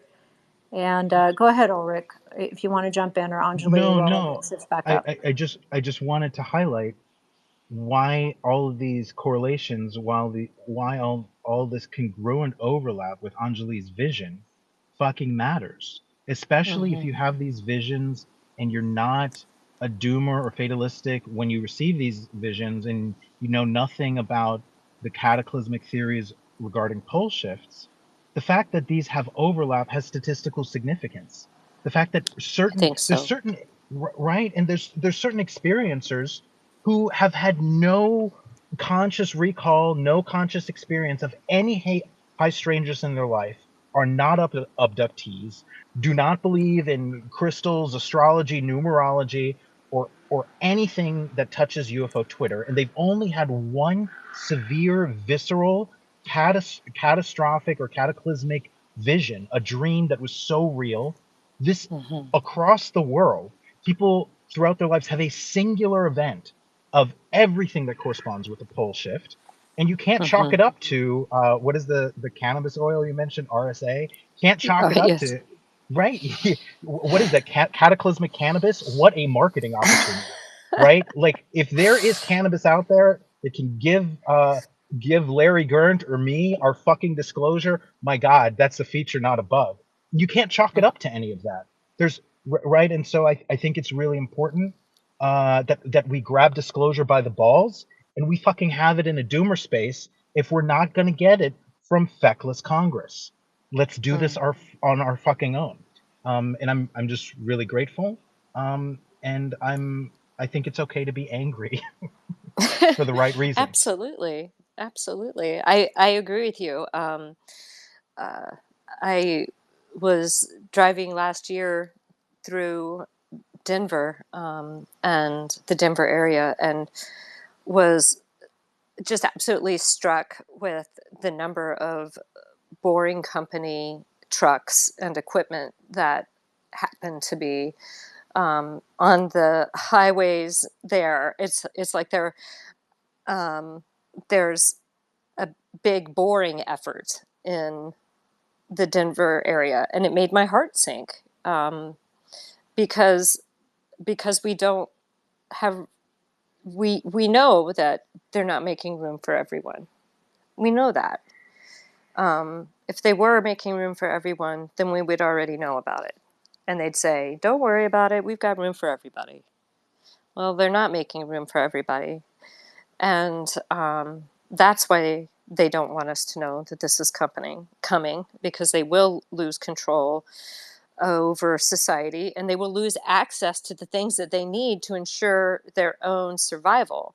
So imagine if the forklift driver learns that a cataclysm is coming and his family isn't allowed into the underground base that he's trying to help dig. Do you think he's showing up to work the next day? No. Nope, he's not coming to work. He's going to be at home digging his own hole.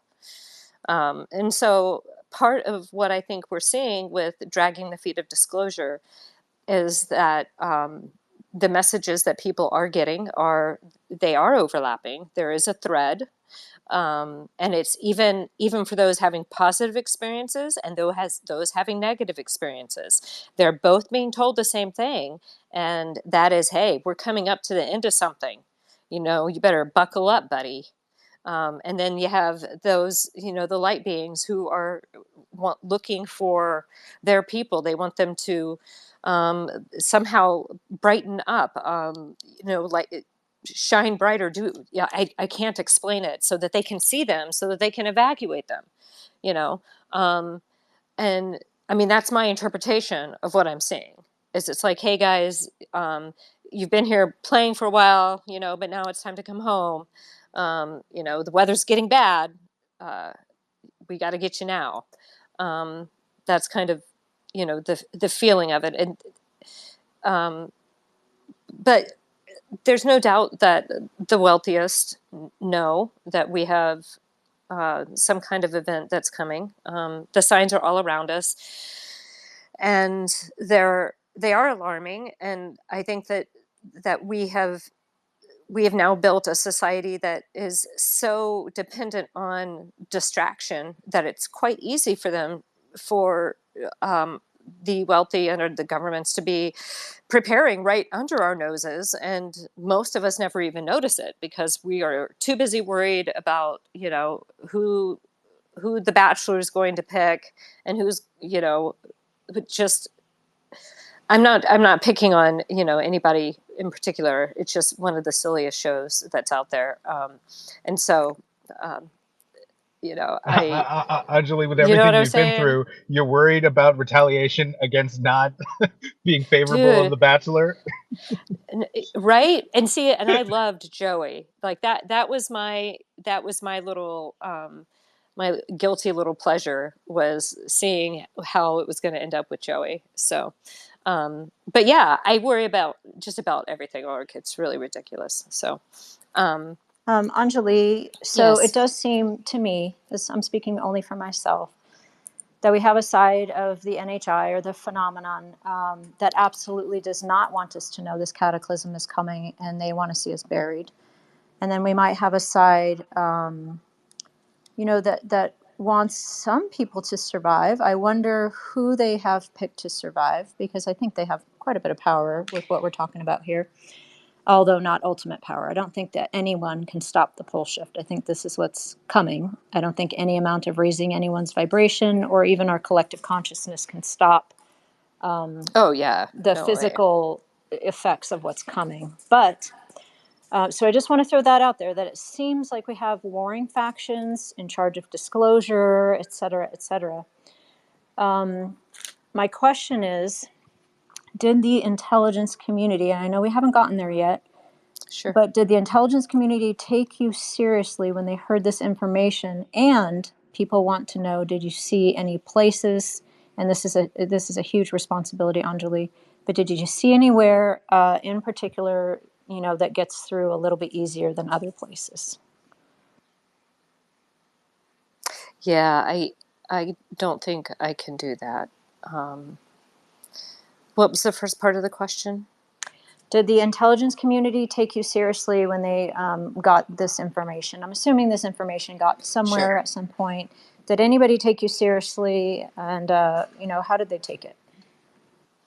Well, before I came out publicly, I made a series of phone calls to people who I respect very highly and have worked with in the military and in the Department of Defense, either, active duty or federal or contractor. And I told them what I had experienced, and that I was to, bring a team to meet with them. And I was taken very seriously by everyone that I spoke to. Um, I didn't, I didn't have a reputation, as being someone who would make stuff up. And these were people I worked with, professionally, and um, and I was asked questions like, "Who has oversight on this?" Um, and um, where did this occur? A lot of very specific questions. When exactly did this occur? Who was with you? Who are you working with now? Um, how are you planning to report this? Um, Questions that you would expect, you know, executive career intelligence people to ask, is all the details that mattered. Not one of them um, suggested that it didn't happen. Not one of them. And So, did any of them seem familiar with this tale already? Meaning, your message essentially is, "Hey, everybody, wake up! We need to be able to speak, or we need to be able to communicate. This is what's coming." Perhaps some people might be evacuated. Did they seem to have heard this message from other people, or are you aware of other people who have gotten the message to these intel people? I am aware of other people who have definitely shared the same type of experiences, and who have reported it in various ways. Um, and so I think that that was the answer to one of your questions is yes. This has, this is something that is not unique to me. And I don't think it to be, I don't want it to be honest. I would be really excited if I woke up tomorrow and my phone was ringing off the hook because all of you guys, had an experience last night and got to talk to, whomever your being is. I don't know. I don't know how it works, but that would rock my world. I would love to come here tomorrow and hear all about that because it's a very lonely place to be, and it because it's lonely and it's very solitary, and we haven't really, I would say, united together like we should have. Then it's easy to be, singled out and picked apart and preyed upon and, made fun of and become of this almost this joke to other experiencers, like, watch out, because this is what happened to Anjali. Um, and so I think that there's some cautionary tale that happens in there that,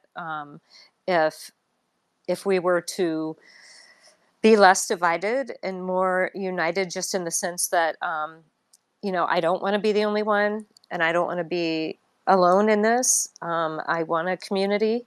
I don't want to be the center of the community.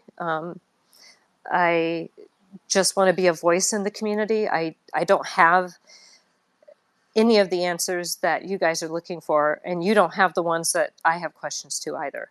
But together we can just kind of try to figure it out. And I don't mean that lackadaisically, because this is a serious situation, that we are, um, that we're putting together here, a cataclysmic event of an extinction level.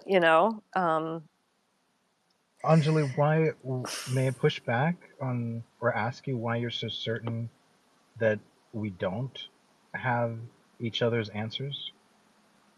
Well, what I just mean is, like, right now, I don't even know what questions to really ask. And uh, I I have so many questions, and I think that the more that we are able to come together, and if we could actually with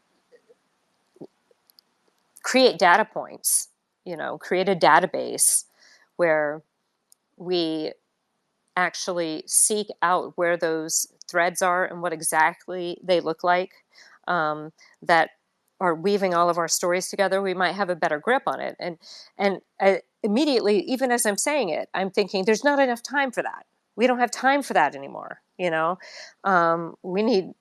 need to do something different. And then as soon as I say that, the next thing I'm thinking is, well, what is your goal? Are you looking to be on the other side of this cataclysmic event? Or are you just here to experience this? Are you going to be standing on the beach waiting for the tidal wave? Or are you going to be, 30 feet underground already, holed up in your bunker? What kind of life are you looking for? What is it that you want? I can't decide that for you, and nobody else can decide that for you, but we can just give you at least the information that we have, whether or not it turns out to be 100% accurate. If we're sharing information and we're sharing these overlapping experiences, we might get somewhere closer to the truth. So it's not necessarily that I think that we don't that we don't have the answer. I think that the answer that I could give you right now would just clear the room. Nobody wants to hear it. It's like, it's the thing that Oh, nobody we wants want to to hear. hear it. This room has its doomer diaper strapped on because we do want to hear it. Like, and I'm going to speak for everybody in this room as to what side we're on. We are here when the 1 to 2 mile high wave comes. We are going to be standing right next to Mick West and staring deep into his fake skepticism eyes and saying, "There's just no evidence of a pole shift." I'm so glad, I, right? There's I there's would no I would really evidence that I would never want that to be my last moment. I have to tell you, I would highly recommend that you come up with a better last moment, because that's not the one you want to take and, with you. and I'm being ironic, right? Yes, of course. Right? Because nothing counts as evidence. It's all just a hallucination at the I end of the know. day. Right? Right. Yeah. No, like all I'm pointing out is that the human mind has a tendency to jump to certainty from a standpoint of uncertainty and use uncertainty as the argument for we can never really know. The definition of uncertainty is you don't know that you can't know either. Right? Like Right. people can't have it both ways. You can't say we're certain of our ignorance, of our impossibility to negotiate an answer, if that is informed by uncertainty itself. What you can say Oh, is I like we that. might, right? But that's what the definition of the word logically requires. If you're going and this comes from our deep spiritual poet Donald Rumsfeld, right? There's known Oh. knowns, unknown Oh. unknowns. I'm very good at triggering people, am I not? I'm pretty good, right? I'm like Was the there's known knowns, known unknowns, unknown unknowns, and this deep spiritual avatar forgot that there's unknown knowns as well. We don't absolutely, know, yeah, right? right? We Yeah. don't know the answers that are right in front of us, that we might actually have everything to solve the problem if we just have the fucking conversation. We might Yeah. not be able to solve the puzzle, but we might. What, Anjali? And I'm getting real aggressive here. I'm sorry. My testosterone's high. What if that's the fucking test? What if the test is to make sure we don't have some learned helplessness and we don't give up on the third anagram simply because the first and the second are unsolvable? Right? Like, what if the test is to create a species that doesn't just voluntarily give up because it's a hard problem? That might be part of the test. At least that's my perspective. That's one of the options. Why not? Um, Honestly, right? why not? Yeah. I mean, I don't know what the test is. I don't know. I don't know at all. They're, they say that they are wanting to create a cohered consciousness, like many cohered consciousnesses, um, that will agree to coalesce, essentially, and coalesce its energy and its spirit. So it would need to be in resonant. And I don't know if that includes a material biotechnology, but I'm assuming so. That it's um, of the beings that I saw there. I saw beings, and when I was in the facility, I saw non-human beings, but I also saw other human beings. It's really fuzzy, and kind of at the edge, but they're there. They're in the room that I'm in, and they're on the table. What I didn't see is like highly advanced human beings who were standing in the room. Okay, all the humans I saw were on the tables. So I don't know what that means. Okay, but could it be a situation where a group of non-human intelligence is trying to create a super human intelligence, in a body that can handle it? I mean, it has to. If you're going to coalesce something together, then it's going to have to take a form that can hold that kind of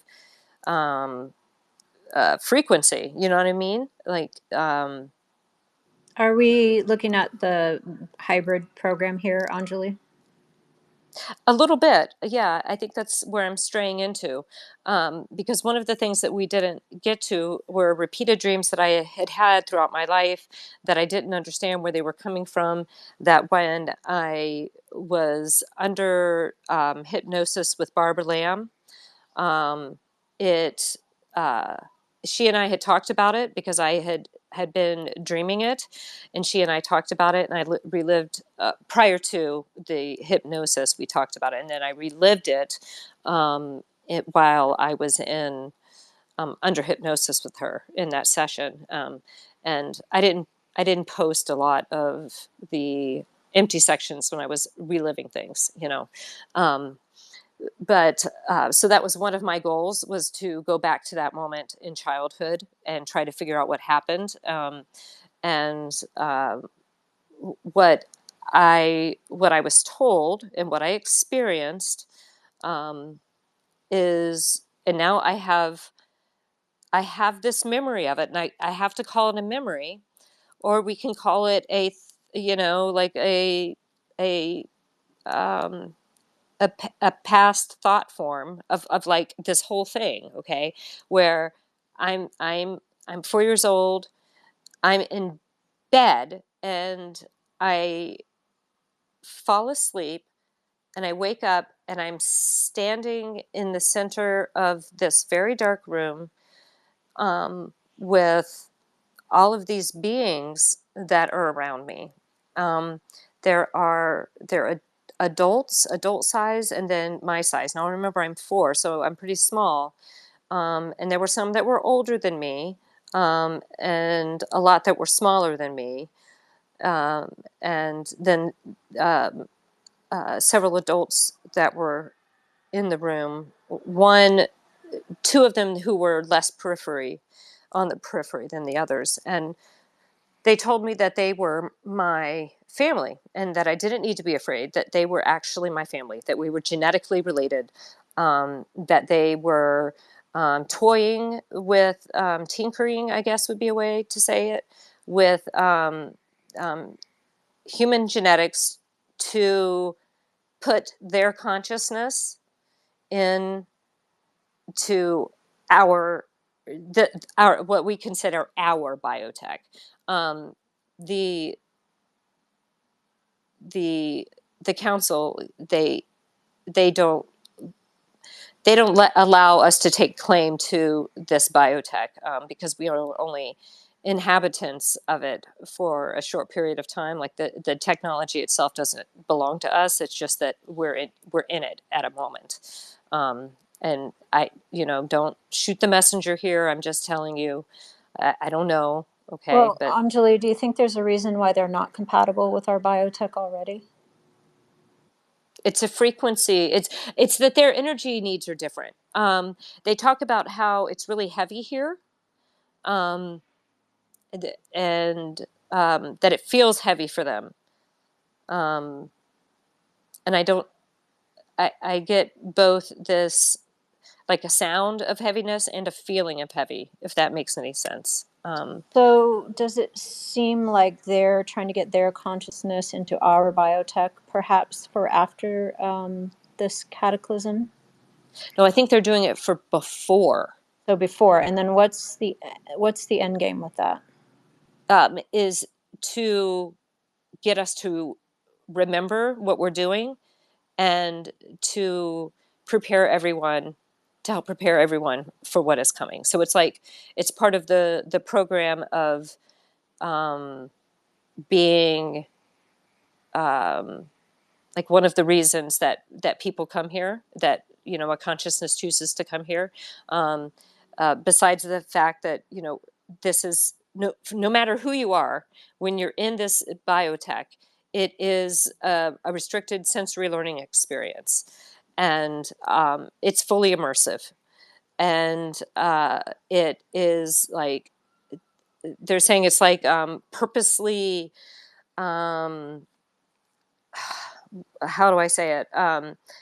Uh, Degraded, I guess is the best way to say it. Like for I don't want to say degraded. It's like purposely restricted to be able to have this kind of experience, because if it wasn't and all of the filters were off, then we would be having a different experience, and it wouldn't be called human, and it wouldn't be in third density. So it's all like constructed very specifically for a particular kind of experience that brings a type of learning and consciousness growth, and so there's something about that. But this particular this was just my family who had agreed to help do this, okay? And they have been working with the genetics in my family for, many generations. That there's nothing like all that particularly special about me, at all. It's just But the end game here is to get you to compatible for this higher consciousness, and then your job is to make everyone else aware. Is kind of what I'm getting, Anjali. Well, I don't want to make it sound like that's so exclusive, because oh no, I'm not trying to make it sound like that at all. There's tens of okay, thousands, good. if not millions. Exactly, that's what I was going to say. Is the idea is to those of us who are here specifically for the awakening, who come at the end to prepare and help with the shift, that we have to have compatible bodies, and so that requires some level of what they're saying, is basically genetic tinkering, so that the body comes out looking human enough, but the consciousness is still, it can also function within the energy availability within the biotech, like kind of like I guess bandwidth would be a good way to put it. Yeah, I totally understand what you're getting, where you're going with it. I'm just wondering, and I don't mean you exclusively by any means. There's millions of abductees, so I'm not trying to single you out. Okay. So you're here. I could say we at this point, right? So we're here for the awakening and to assist with the awakening and the shift. What does that look like? How is it a help just to get this message out about the cataclysm? Are people going to certain places to get on board these ships? Are we going to be directing people to ships? So this is an extensive program to do hybrid bodies or genetic tinkering, however we want to look at it, to put a higher level consciousness into the bodies for this awakening and shift. So this is very significant. So they or we, must be getting something significant out of it, out of all this work. So what does this end game look like for you? It's my understanding that that where I'm at in my consciousness journey is that this is like a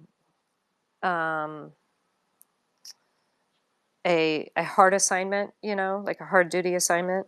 And I took it so that I could not only serve the others, which is a requirement of coherence, which is necessary for coalescence. And when I say coherence, what I mean is like we have multiple timelines, okay, of every, so many different possible outcomes and actions that we could take, that creates a split, that keeps a balance. And so at some point the consciousness has to take all of those and try to come back into a coherent state where it's not fractured into all of these different options. And once it is in a coherent state and has become stable that way, then my understanding is that consciousness can coalesce with other consciousnesses that are in the same frequency. Okay, and then you merge together and you all have access to each other's knowledge and experience. And is this with biotech or without bodies? In other My words, understanding, yeah, go ahead. right, is that it happens on a conscious or on a that when you coalesce, you are in a different body. You are in a different state. You. That's the best way I can explain it. Is that you are not the body, but you have to have a different body because we don't have a human body yet that sustains that. And maybe that's what this is all about, for all I Okay, know. so yeah, I mean, this is very interesting. And so, should we be with our bodies or without our bodies? Is the pole shift something that's going to release 8 billion people from their bodies to coalesce into this consciousness? I'm just trying to figure out what this might look like. And we're just speculating probably at this Right. point, right? Yeah, absolutely. Yeah. I'm just speculating. Yeah, so I don't know where you might see that. And then how do you think God, if you believe in God at all, or how do you think God would play into this, or religions? We see the book of Revelation practically coming true right before our very eyes. Do you see these potential light beings, a figure like Christ, God himself, potentially saving us from this cataclysmic, these earth changes? Or what do you think along those lines? I think that no matter what happens, that we're all going to be A-okay. I mean, that's what I actually think. I think that whatever this is that we're experiencing, that love wins in the end. And I know that sounds like super silly, but I think that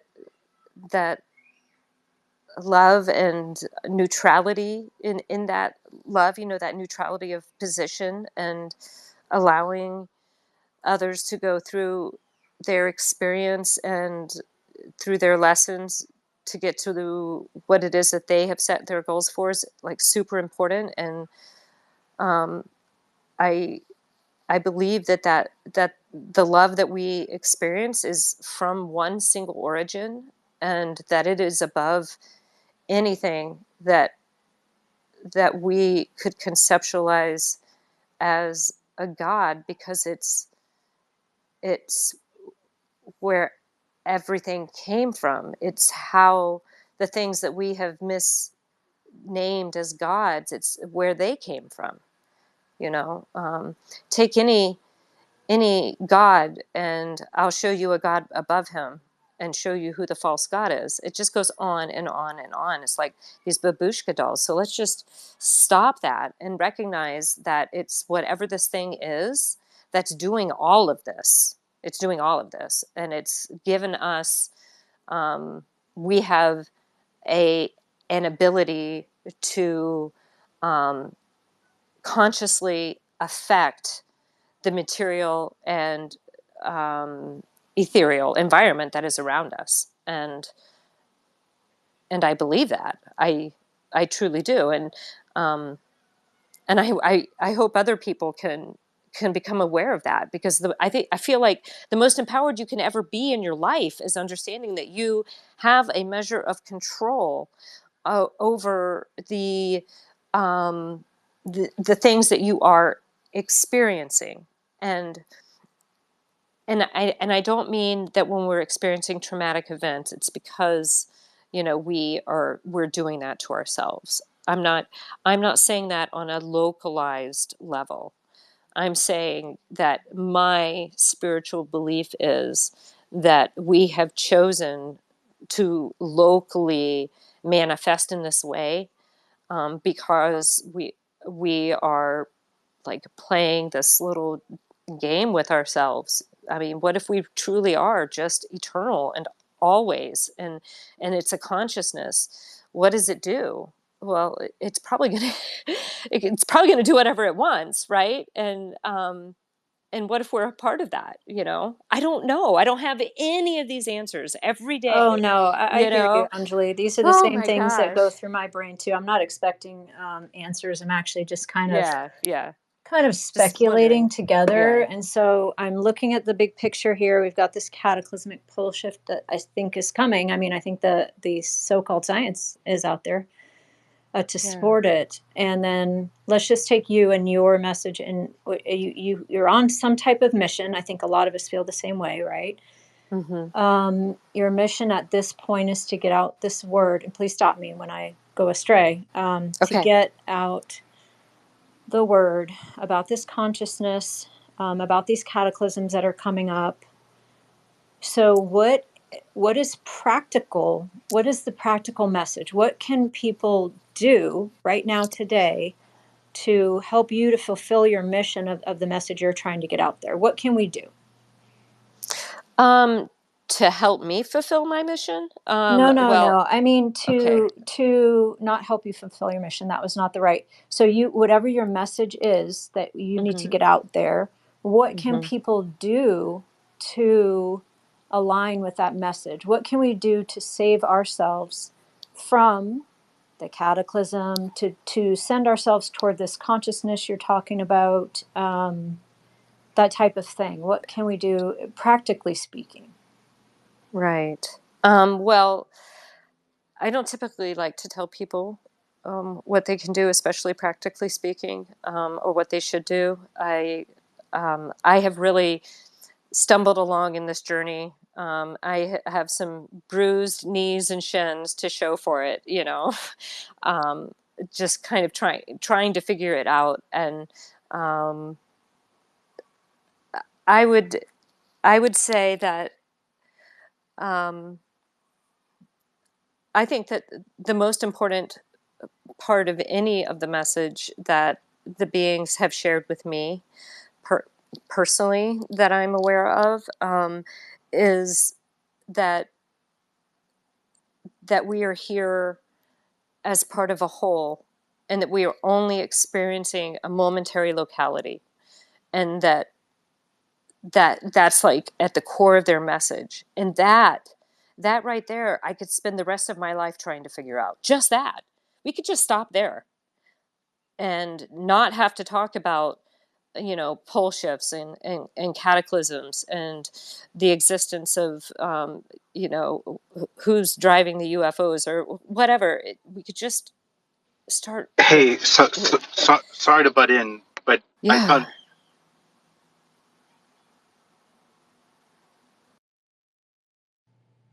Uh-oh, did we lose you, Doomer?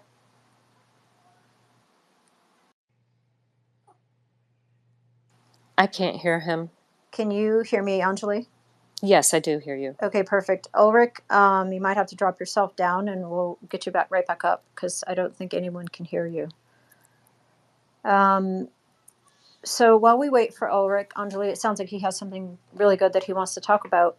I guess where I'm confused is we have this pole shift coming. We have these entities, presumably on the good side. And there's no need to even debate that today. That's not why we're here.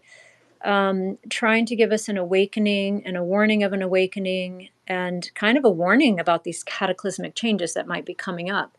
And so that to me means that if we're getting a warning, there must be something we could do or something we can change, toward a benefit of some type. Does that make sense? Yes, and I think that for me, what I would focus on is, I would honestly just decide what is it that you want. I was very serious earlier when I said, what are you looking for? Are you trying to survive the cataclysm and be part, of the next phase of humanity here? What is it that you're trying to do? And I'm the process that I'm going through personally to prepare myself spiritually and consciously is I'm letting go a lot of attachments that I have in my life. Um, a lot of material attachments, not taking more than I need. I can't ask others to be balanced when I myself have more than I need. So it's only, taking what I need and leaving the rest for everyone else. It's and what happens when you do that is you are amazed to find out how little you need to actually be happy. If you surround yourself with only the things that truly do bring you joy and happiness when you are involved with them, then you have surrounded yourself with, you know, your own little happy place. Um, and I think that frees the mind and the consciousness to have energy for other things, you know, such as a spiritual search, and trying to understand, you know, just the nature of reality and how it can conflict, and how two things, three things, four things can all be true at the same time, and how that works. You know, you have to create the space for that. You can't fill up your day all day with meetings and phone calls and messages and videos and spaces and you know, events, and you have to leave room for yourself where it is quiet, and you have a moment to think about what it all really means for you, and what it is that you are trying to get out of this life. I know myself that I am trying to transcend to the next higher density. I'm not trying to end my human life any sooner than it is. I'm I'm trying to ride this wave, this experience that I'm in. I'm just trying to ride it all the way to when it, you know, breaks the shore. That's what I'm trying to do, and learn as much as I can on the way there, so that I'm prepared to let go and to not be devastated as this event takes place and we move from our material energy into more ethereal energy. And I don't personally want to have, 9 billion fragments of consciousness terrified. That's not what I want to see. I want to see well-adjusted, happy, loving people who understand that maybe this experience doesn't go on forever, and that's okay, because there's something else that happens on the other side of it. I can't tell you what that is. I've only been seeing peaks of it,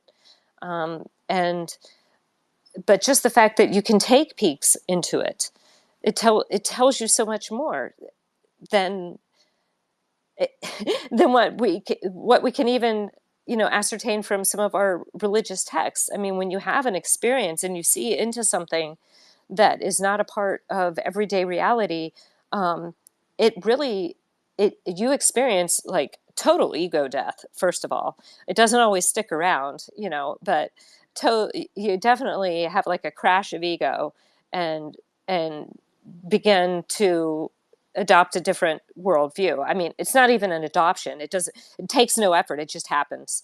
The experience happens, the ego death happens, the worldview changes, and it's fighting to stay there. And fighting isn't even the right word to say. One of the beings just kind of gave me like a little bit of laughter, because it's like fighting is the exact opposite of what you have to do. It's more like you have to go with the flow of it, and recognize all of the learning points along the line, and can recognize that you can only control what you can control, and you can only tell your neighbor so many times that they need to think positively and to really think mindfully about what they want in their life. You can't convince somebody to be a different person. You can't make people prepare, and for different people, prepared means different things. For me, I'm not materially preparing. I'm preparing spiritually. You guys can That was a definitely do that if you want. phenomenal response, Anjali. Thank you very much. And perhaps it was my question that wasn't worded properly. That's exactly what I was asking. Yeah. And so thank you so much for that. You're welcome.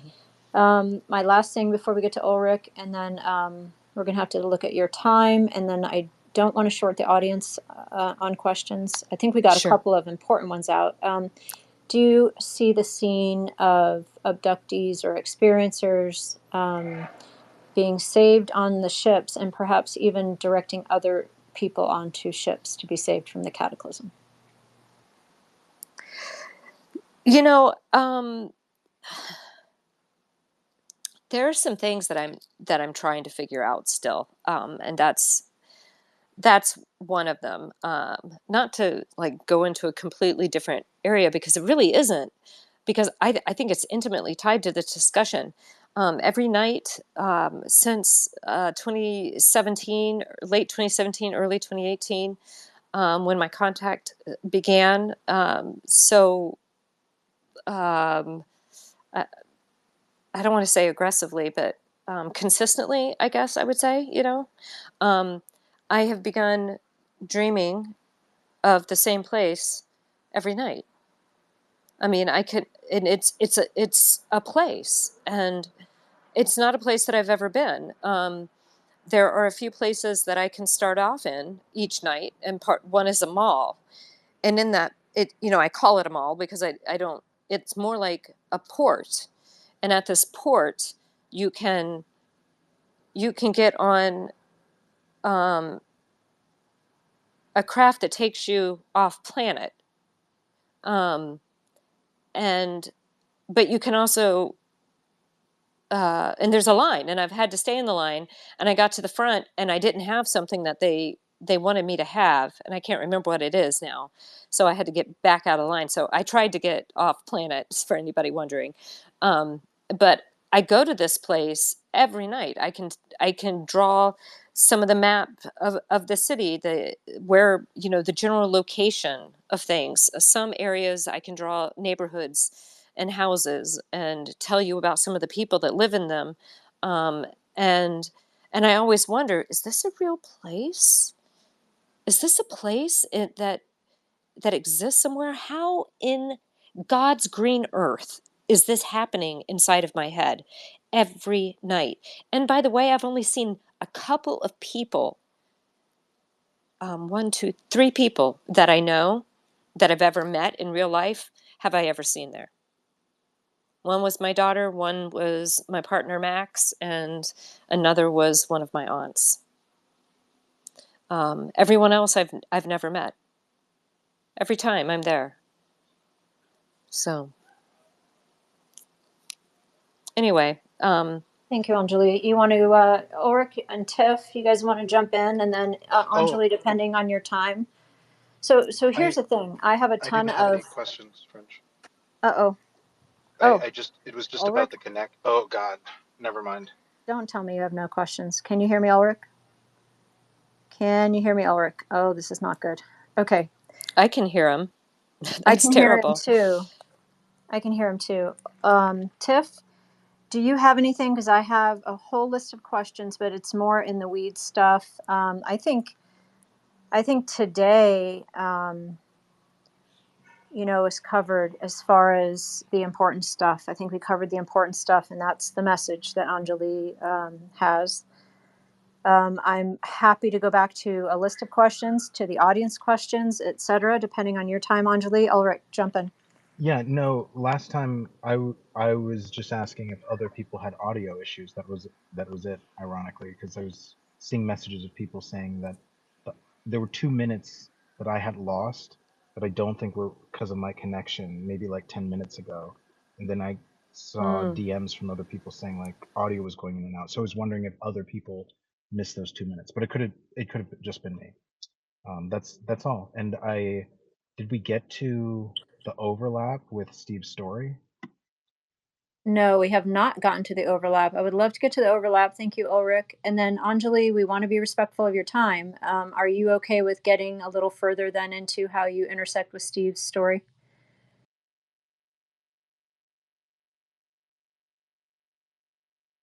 And hopefully Anjali can hear me. Why don't you try?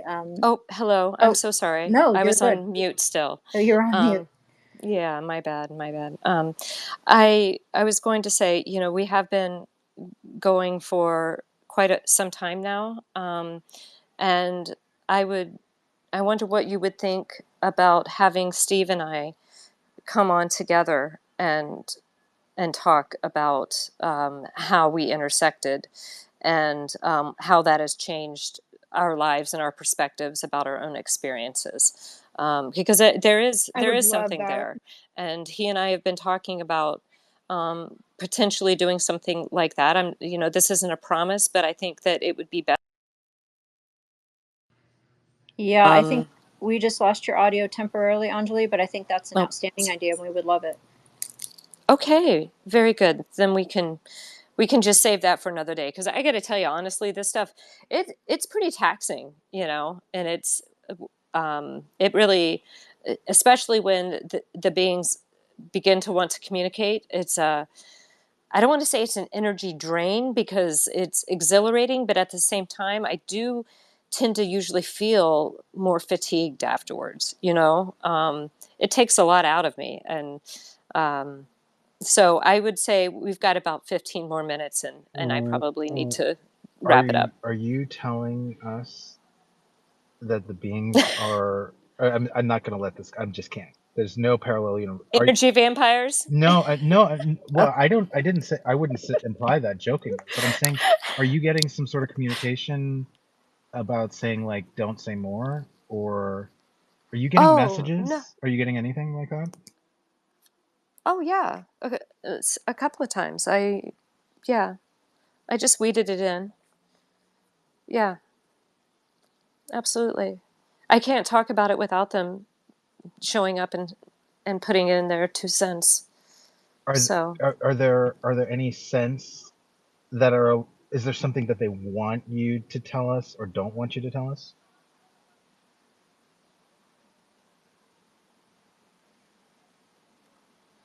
They want me to tell you that you are very loved, actually, and that we don't need to be so worried, that this isn't what we think it is, and that no one's actually, no one's going to be hurt, that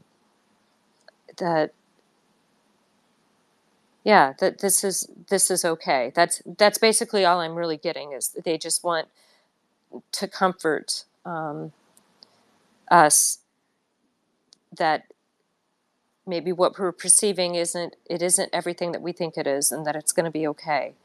And just a lot of that compassionate, it's going to be okay. It's going to be okay. The divine feminine been brought to your attention in these interactions? I'm getting more and more lately, like Hathor and Shekinah, and like those things are coming up. Divine feminine in general.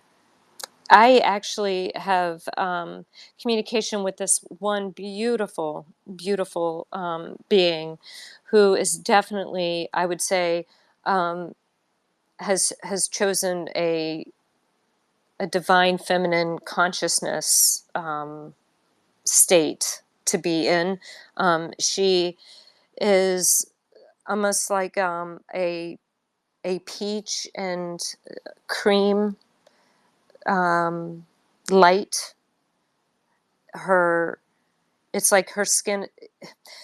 I'm going to say skin, but I don't know how else to talk about it. But if you could put like a peaches and cream light inside of a humanoid shape, and have there be just like it's just a barrier. I don't know that skin is the right way to put it, but there's a barrier that separates that energy from everything else. And she kind of radiates a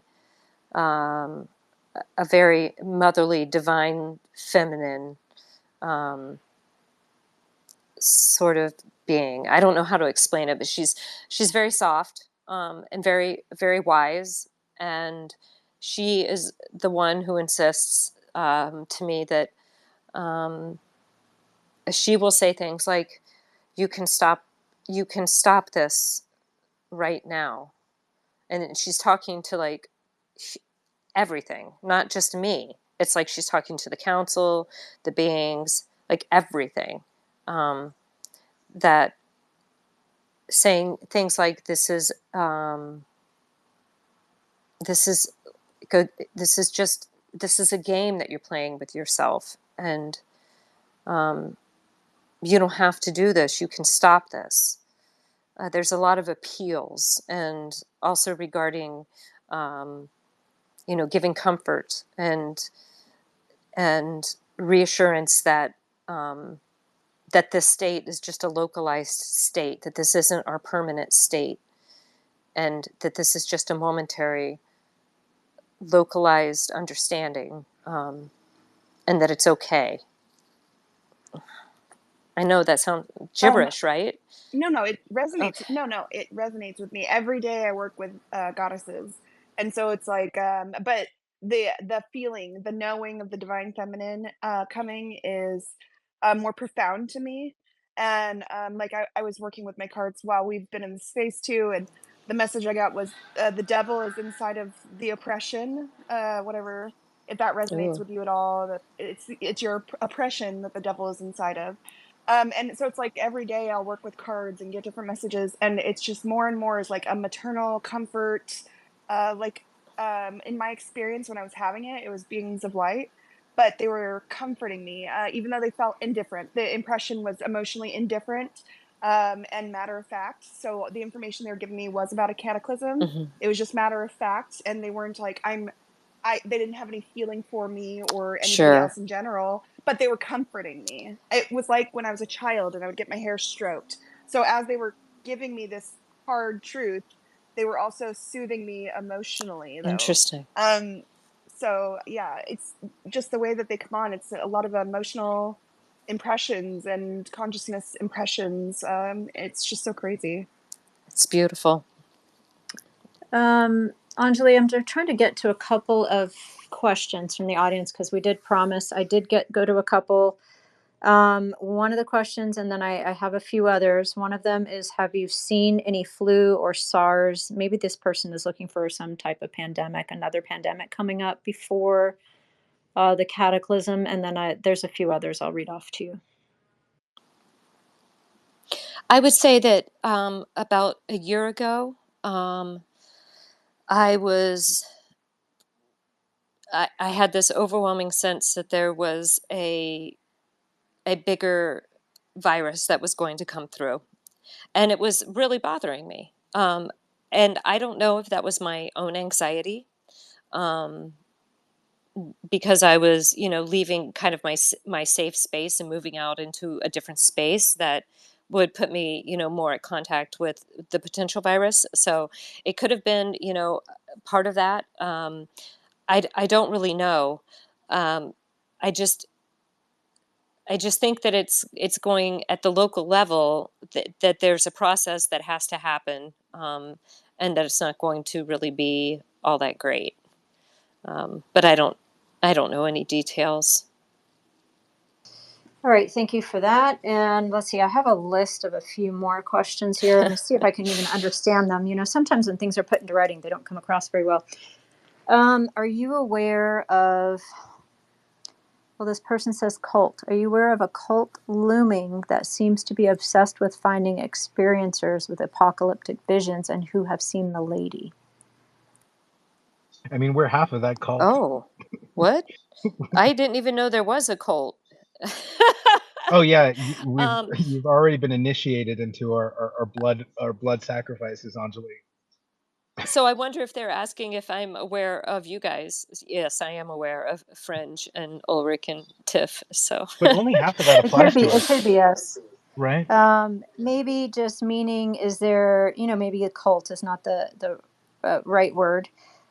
Is there a group searching for experiencers who have seen the lady and who are having apocalyptic visions?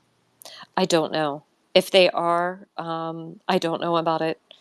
I get so many contacts every week. I don't have the time to keep up with the vast majority of them, unfortunately, and I would say that I have not heard of a cult that is looking for experiencers, who have seen the lady, but I have been. I feel like I have been warned that, there may be trouble for experiencers who have come forward later. And it could be as a result of disclosure and a like a division between people who say that they were told that they have the DNA of the others and human DNA, that could be a problem.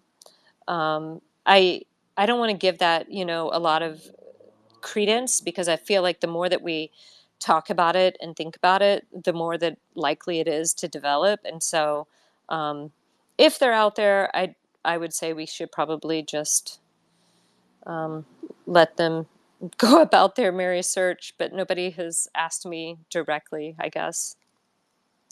Okay, thank you, Anjali. Here's another one. Have you had any coordinated surveillance and or harassment since going public? And this person is also bringing up this Discord server that we've heard about in the past, whether you want to comment on that or not. I don't really want to comment on the Discord server. That I haven't even looked into that in quite some time. It did exist. Does it still exist? I don't know. I don't go on Discord. I left Discord because of the server, and so I don't really have anything more to say on that. And as far as coordinated surveillance and harassment, I would say I've had some strange events, like people who have walked up to me and have said things that made me feel were borderline stalkery, meaning like maybe they start mentioning some of the places that I've been recently, or some of the conversations I've had, some of the topics that I've had. Um, uh, it could be, a conversation I was having with someone 2 hours before, a place that I ate, where I've traveled, and or maybe say the name of somebody that I've recently been talking to, but like you could say David, but instead of it being David Light, they say David Dark, but it's something that catches my attention, and that makes me feel like it's some intelligence group that may be just trying to tell me that they're paying attention. They would do that when I was active at DIA. I had a few incidents like that, and so I've had a couple of those. And they've always like kind of left me wondering if that was a foreign intel contact, or if that was a domestic contact, just letting me know that maybe I'm being a little too loud or something. I don't know. I don't know what the message is, but it's unsettling. And then I would say that there has been definitely some harassment. I can't speak for all experiencers, but I have definitely taken more than my fair share of harassment, and I think it affects everyone in the community when that happens. And I'm not just saying that because it happens to me. I've seen it happen to other people as well, and it makes me very sad. And I hope we can just all, as a species, grow up and get out of our eternal juvenility, and begin to grow up emotionally, so that we can talk about these really hard things that don't quite add up for us, and we can talk about them in helpful, kind ways where we can all try to get down to the bottom of it together. That's what I really want to see. So I try to just not pay attention to the harassment until when it starts having touch points with my family. Then I pay attention, and then you have my attention, and it's usually not in a really good way. I just want to say I see it as extraordinary validation. I can't tell you how out of the blue the weirdness has been of people not wanting, certain individuals not wanting for your story just to be heard. I find it I an know. incredible signal when people all of a sudden don't want the fact that this space is shadow banned, the fact that I'm getting DMs from people that really want me to let them, not most people here, but there are people that really want me to let them up so that they can ask you questions and debunk you, and it's Of coming out of the course. blue. Like, I find Yeah. this so validating, and it makes me so fucking happy. I hope you know that.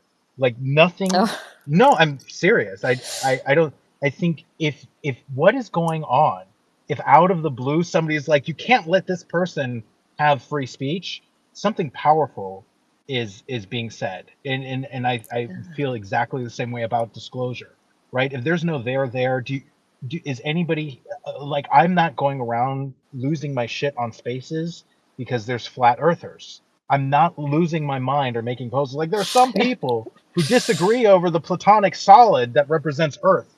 None, yeah. right? Yeah. So Yeah. it's a good thing that the truth is threatening, because if there's no there's nothing to react to. I find this an Right. incredible signal. Like, I would Mhm. take it as pure validation, Anjali. Well, I'm sorry that you're getting those kinds of messages, and I'm I not. still appreciate. I'm no. It's a Oh, I good thought you thing. were. No, Oh, I think it's extraordinary. I think it's important. Like, your voice is important, and out of the blue, the space is shadow banned, and people are like, what are you? What is going on? Like, we all need to take a step back and yeah. wonder, right? Like, almost everybody is in crazy spaces where we hear crazy people talk about crazy shit. You know what doesn't happen? Shadow ban. You know what doesn't happen? People aren't saying you can't let that person talk. People aren't starting 3 weeks in advance to try to gaslight people, right? Like, you have a Wow, powerful voice. I'm saying this is a good that's thing. crazy. Yeah, I didn't know that was happening.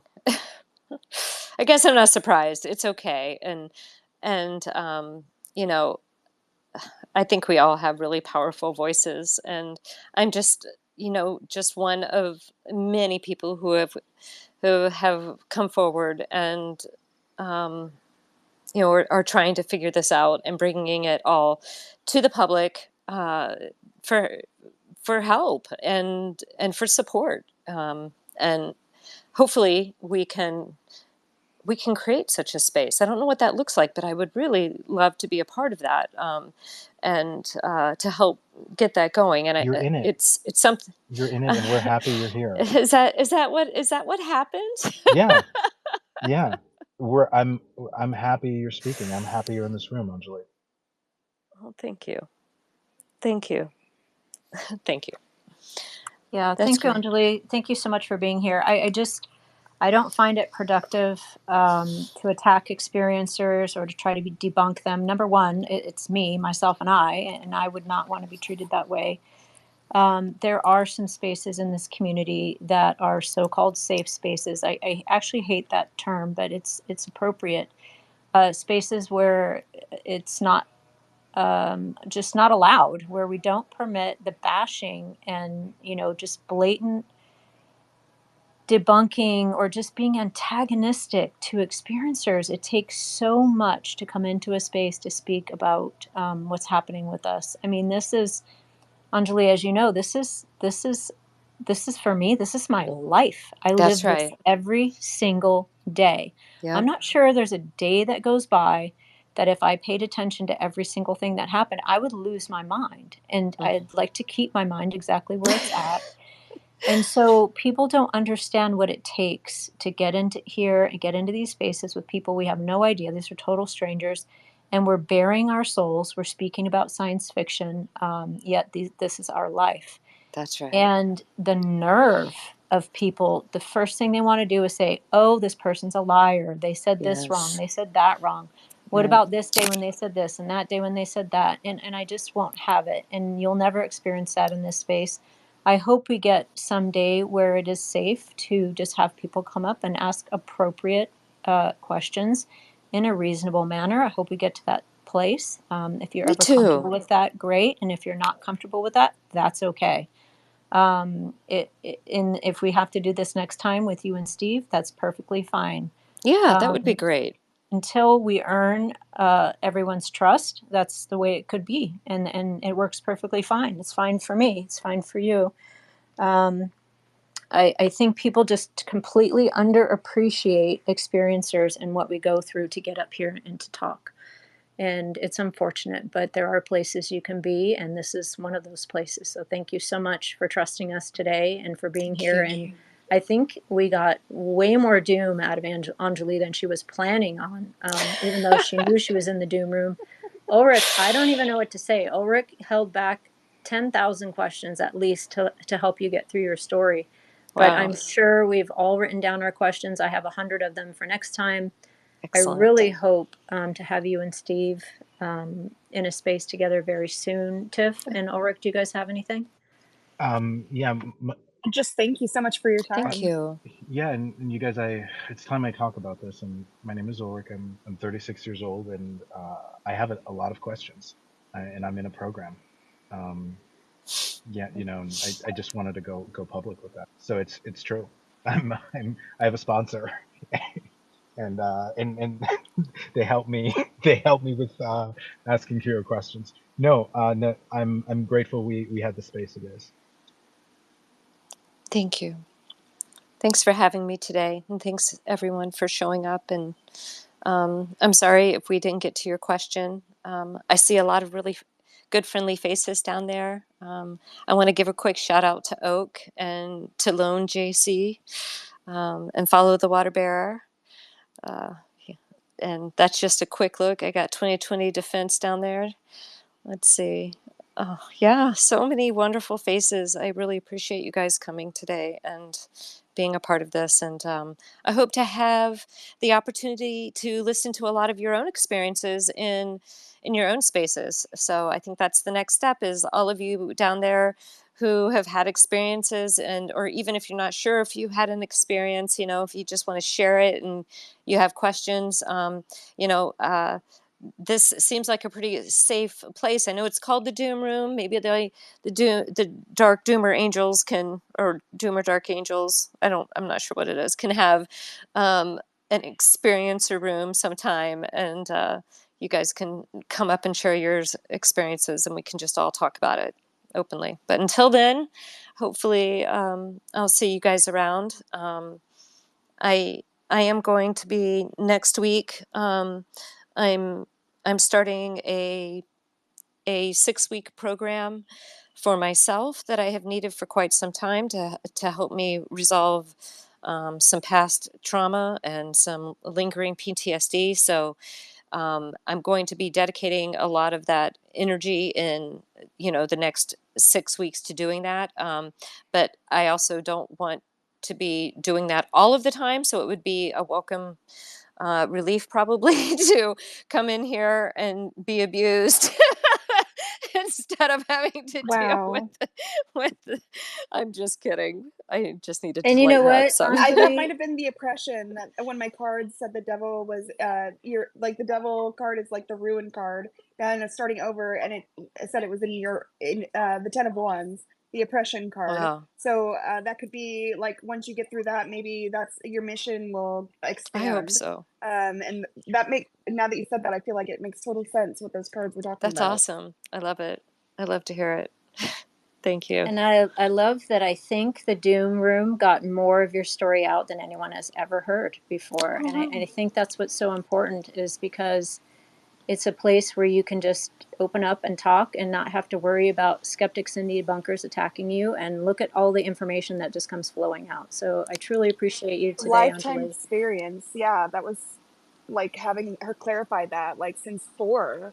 I mean, it wasn't just the mountain. It was, she's been in contact this whole time, and it's just gotten more profound. And I think that says something. Yeah, and Thank having you. family members, witnesses. You have your witnesses even on base with your roommate. Yeah, it's a phenomenal story, Anjali. Thank you. I think you're right up there with Eric Mitchell on the amount of a number of experiences you had and how profound your experiences are. So thank you so much, Anjali. I hope to see you again someday very soon with Steve. Thank you to everyone who tuned in, to everyone who's patient with questions. I myself have a list of questions that I have written down. I will be very patient for the next time, and so we can let Anjali go and respect her time. So thank you so much to everyone. Thank you, Ulrich. Thank you, Tiff. Thank you, Anjali, and we will see you next time. Thank you. Good night. Oh, good night, Anjali. Ulrich, do you want to talk about anything we have upcoming? Yeah. I haven't made the post yet. I didn't want it to take away from some of the buzz around Anjali, especially because I want to engagement farm, weaponize, and opportunistically take advantage of all of the reactive drama that's going to come, because they're going to circulate the link to the space, and it's too good of an opportunity. So we will be having next week. We're going to have John Stewart Thursday, talking about the alien video. So anybody who is preemptively, precociously pearl clutching, they're gonna have a huge problem. They're gonna be like, are we gonna complain over the disclosure we got from Anjali or about the alien video? They're gonna have a hard time. So I'm looking forward to it. So next Thursday we're gonna be dooming deep, dark, and hard. And I want to say thank you to all of the gaslighters in the future who are going to help promote the space to make up for the shadow ban. It's really, really important. I say that from the bottom of my heart. Tiff and Fringe may disagree with me here, but I am speaking for myself. Please do your very worst. And Anjali, if at any point you just want to let the Ulrich dog unleashed on these people, because I do have 20 million people holding me back all the time, biting my tongue. Questions and the fight. He did say earlier his testosterone's really high. It is, and it's only gonna get higher. So if at any point you don't want to do the simple evolved thing and just block or mute, but you want some catastrophic shit going down, just, I don't know, say the word doomer or whatever and tag me. Yeah, the doom signal. Yeah, send the doom signal. Just drop the doom emoji and tag me, and I will know what to do. It's radioactive alien, okay? Radioactive alien. You're right. Thank you. It is. I prefer alien and then radioactive, but I'm not going to focus on the details. But yes, please. I welcome it. I look forward to it. I see it as a signal of credibility. And so to all the gaslighters out there, we're the skeptics, and I'm grateful to the gaslighters. Yeah, I cannot wait to hear some of the sound bites that are going to come out of this space. It'll be epic. Anyway, thank you, Anjali. Thank you, everyone. Thanks for tuning in. And we will see you, I think, next week, next Thursday. Good night. Thanks so much. Good night, guys.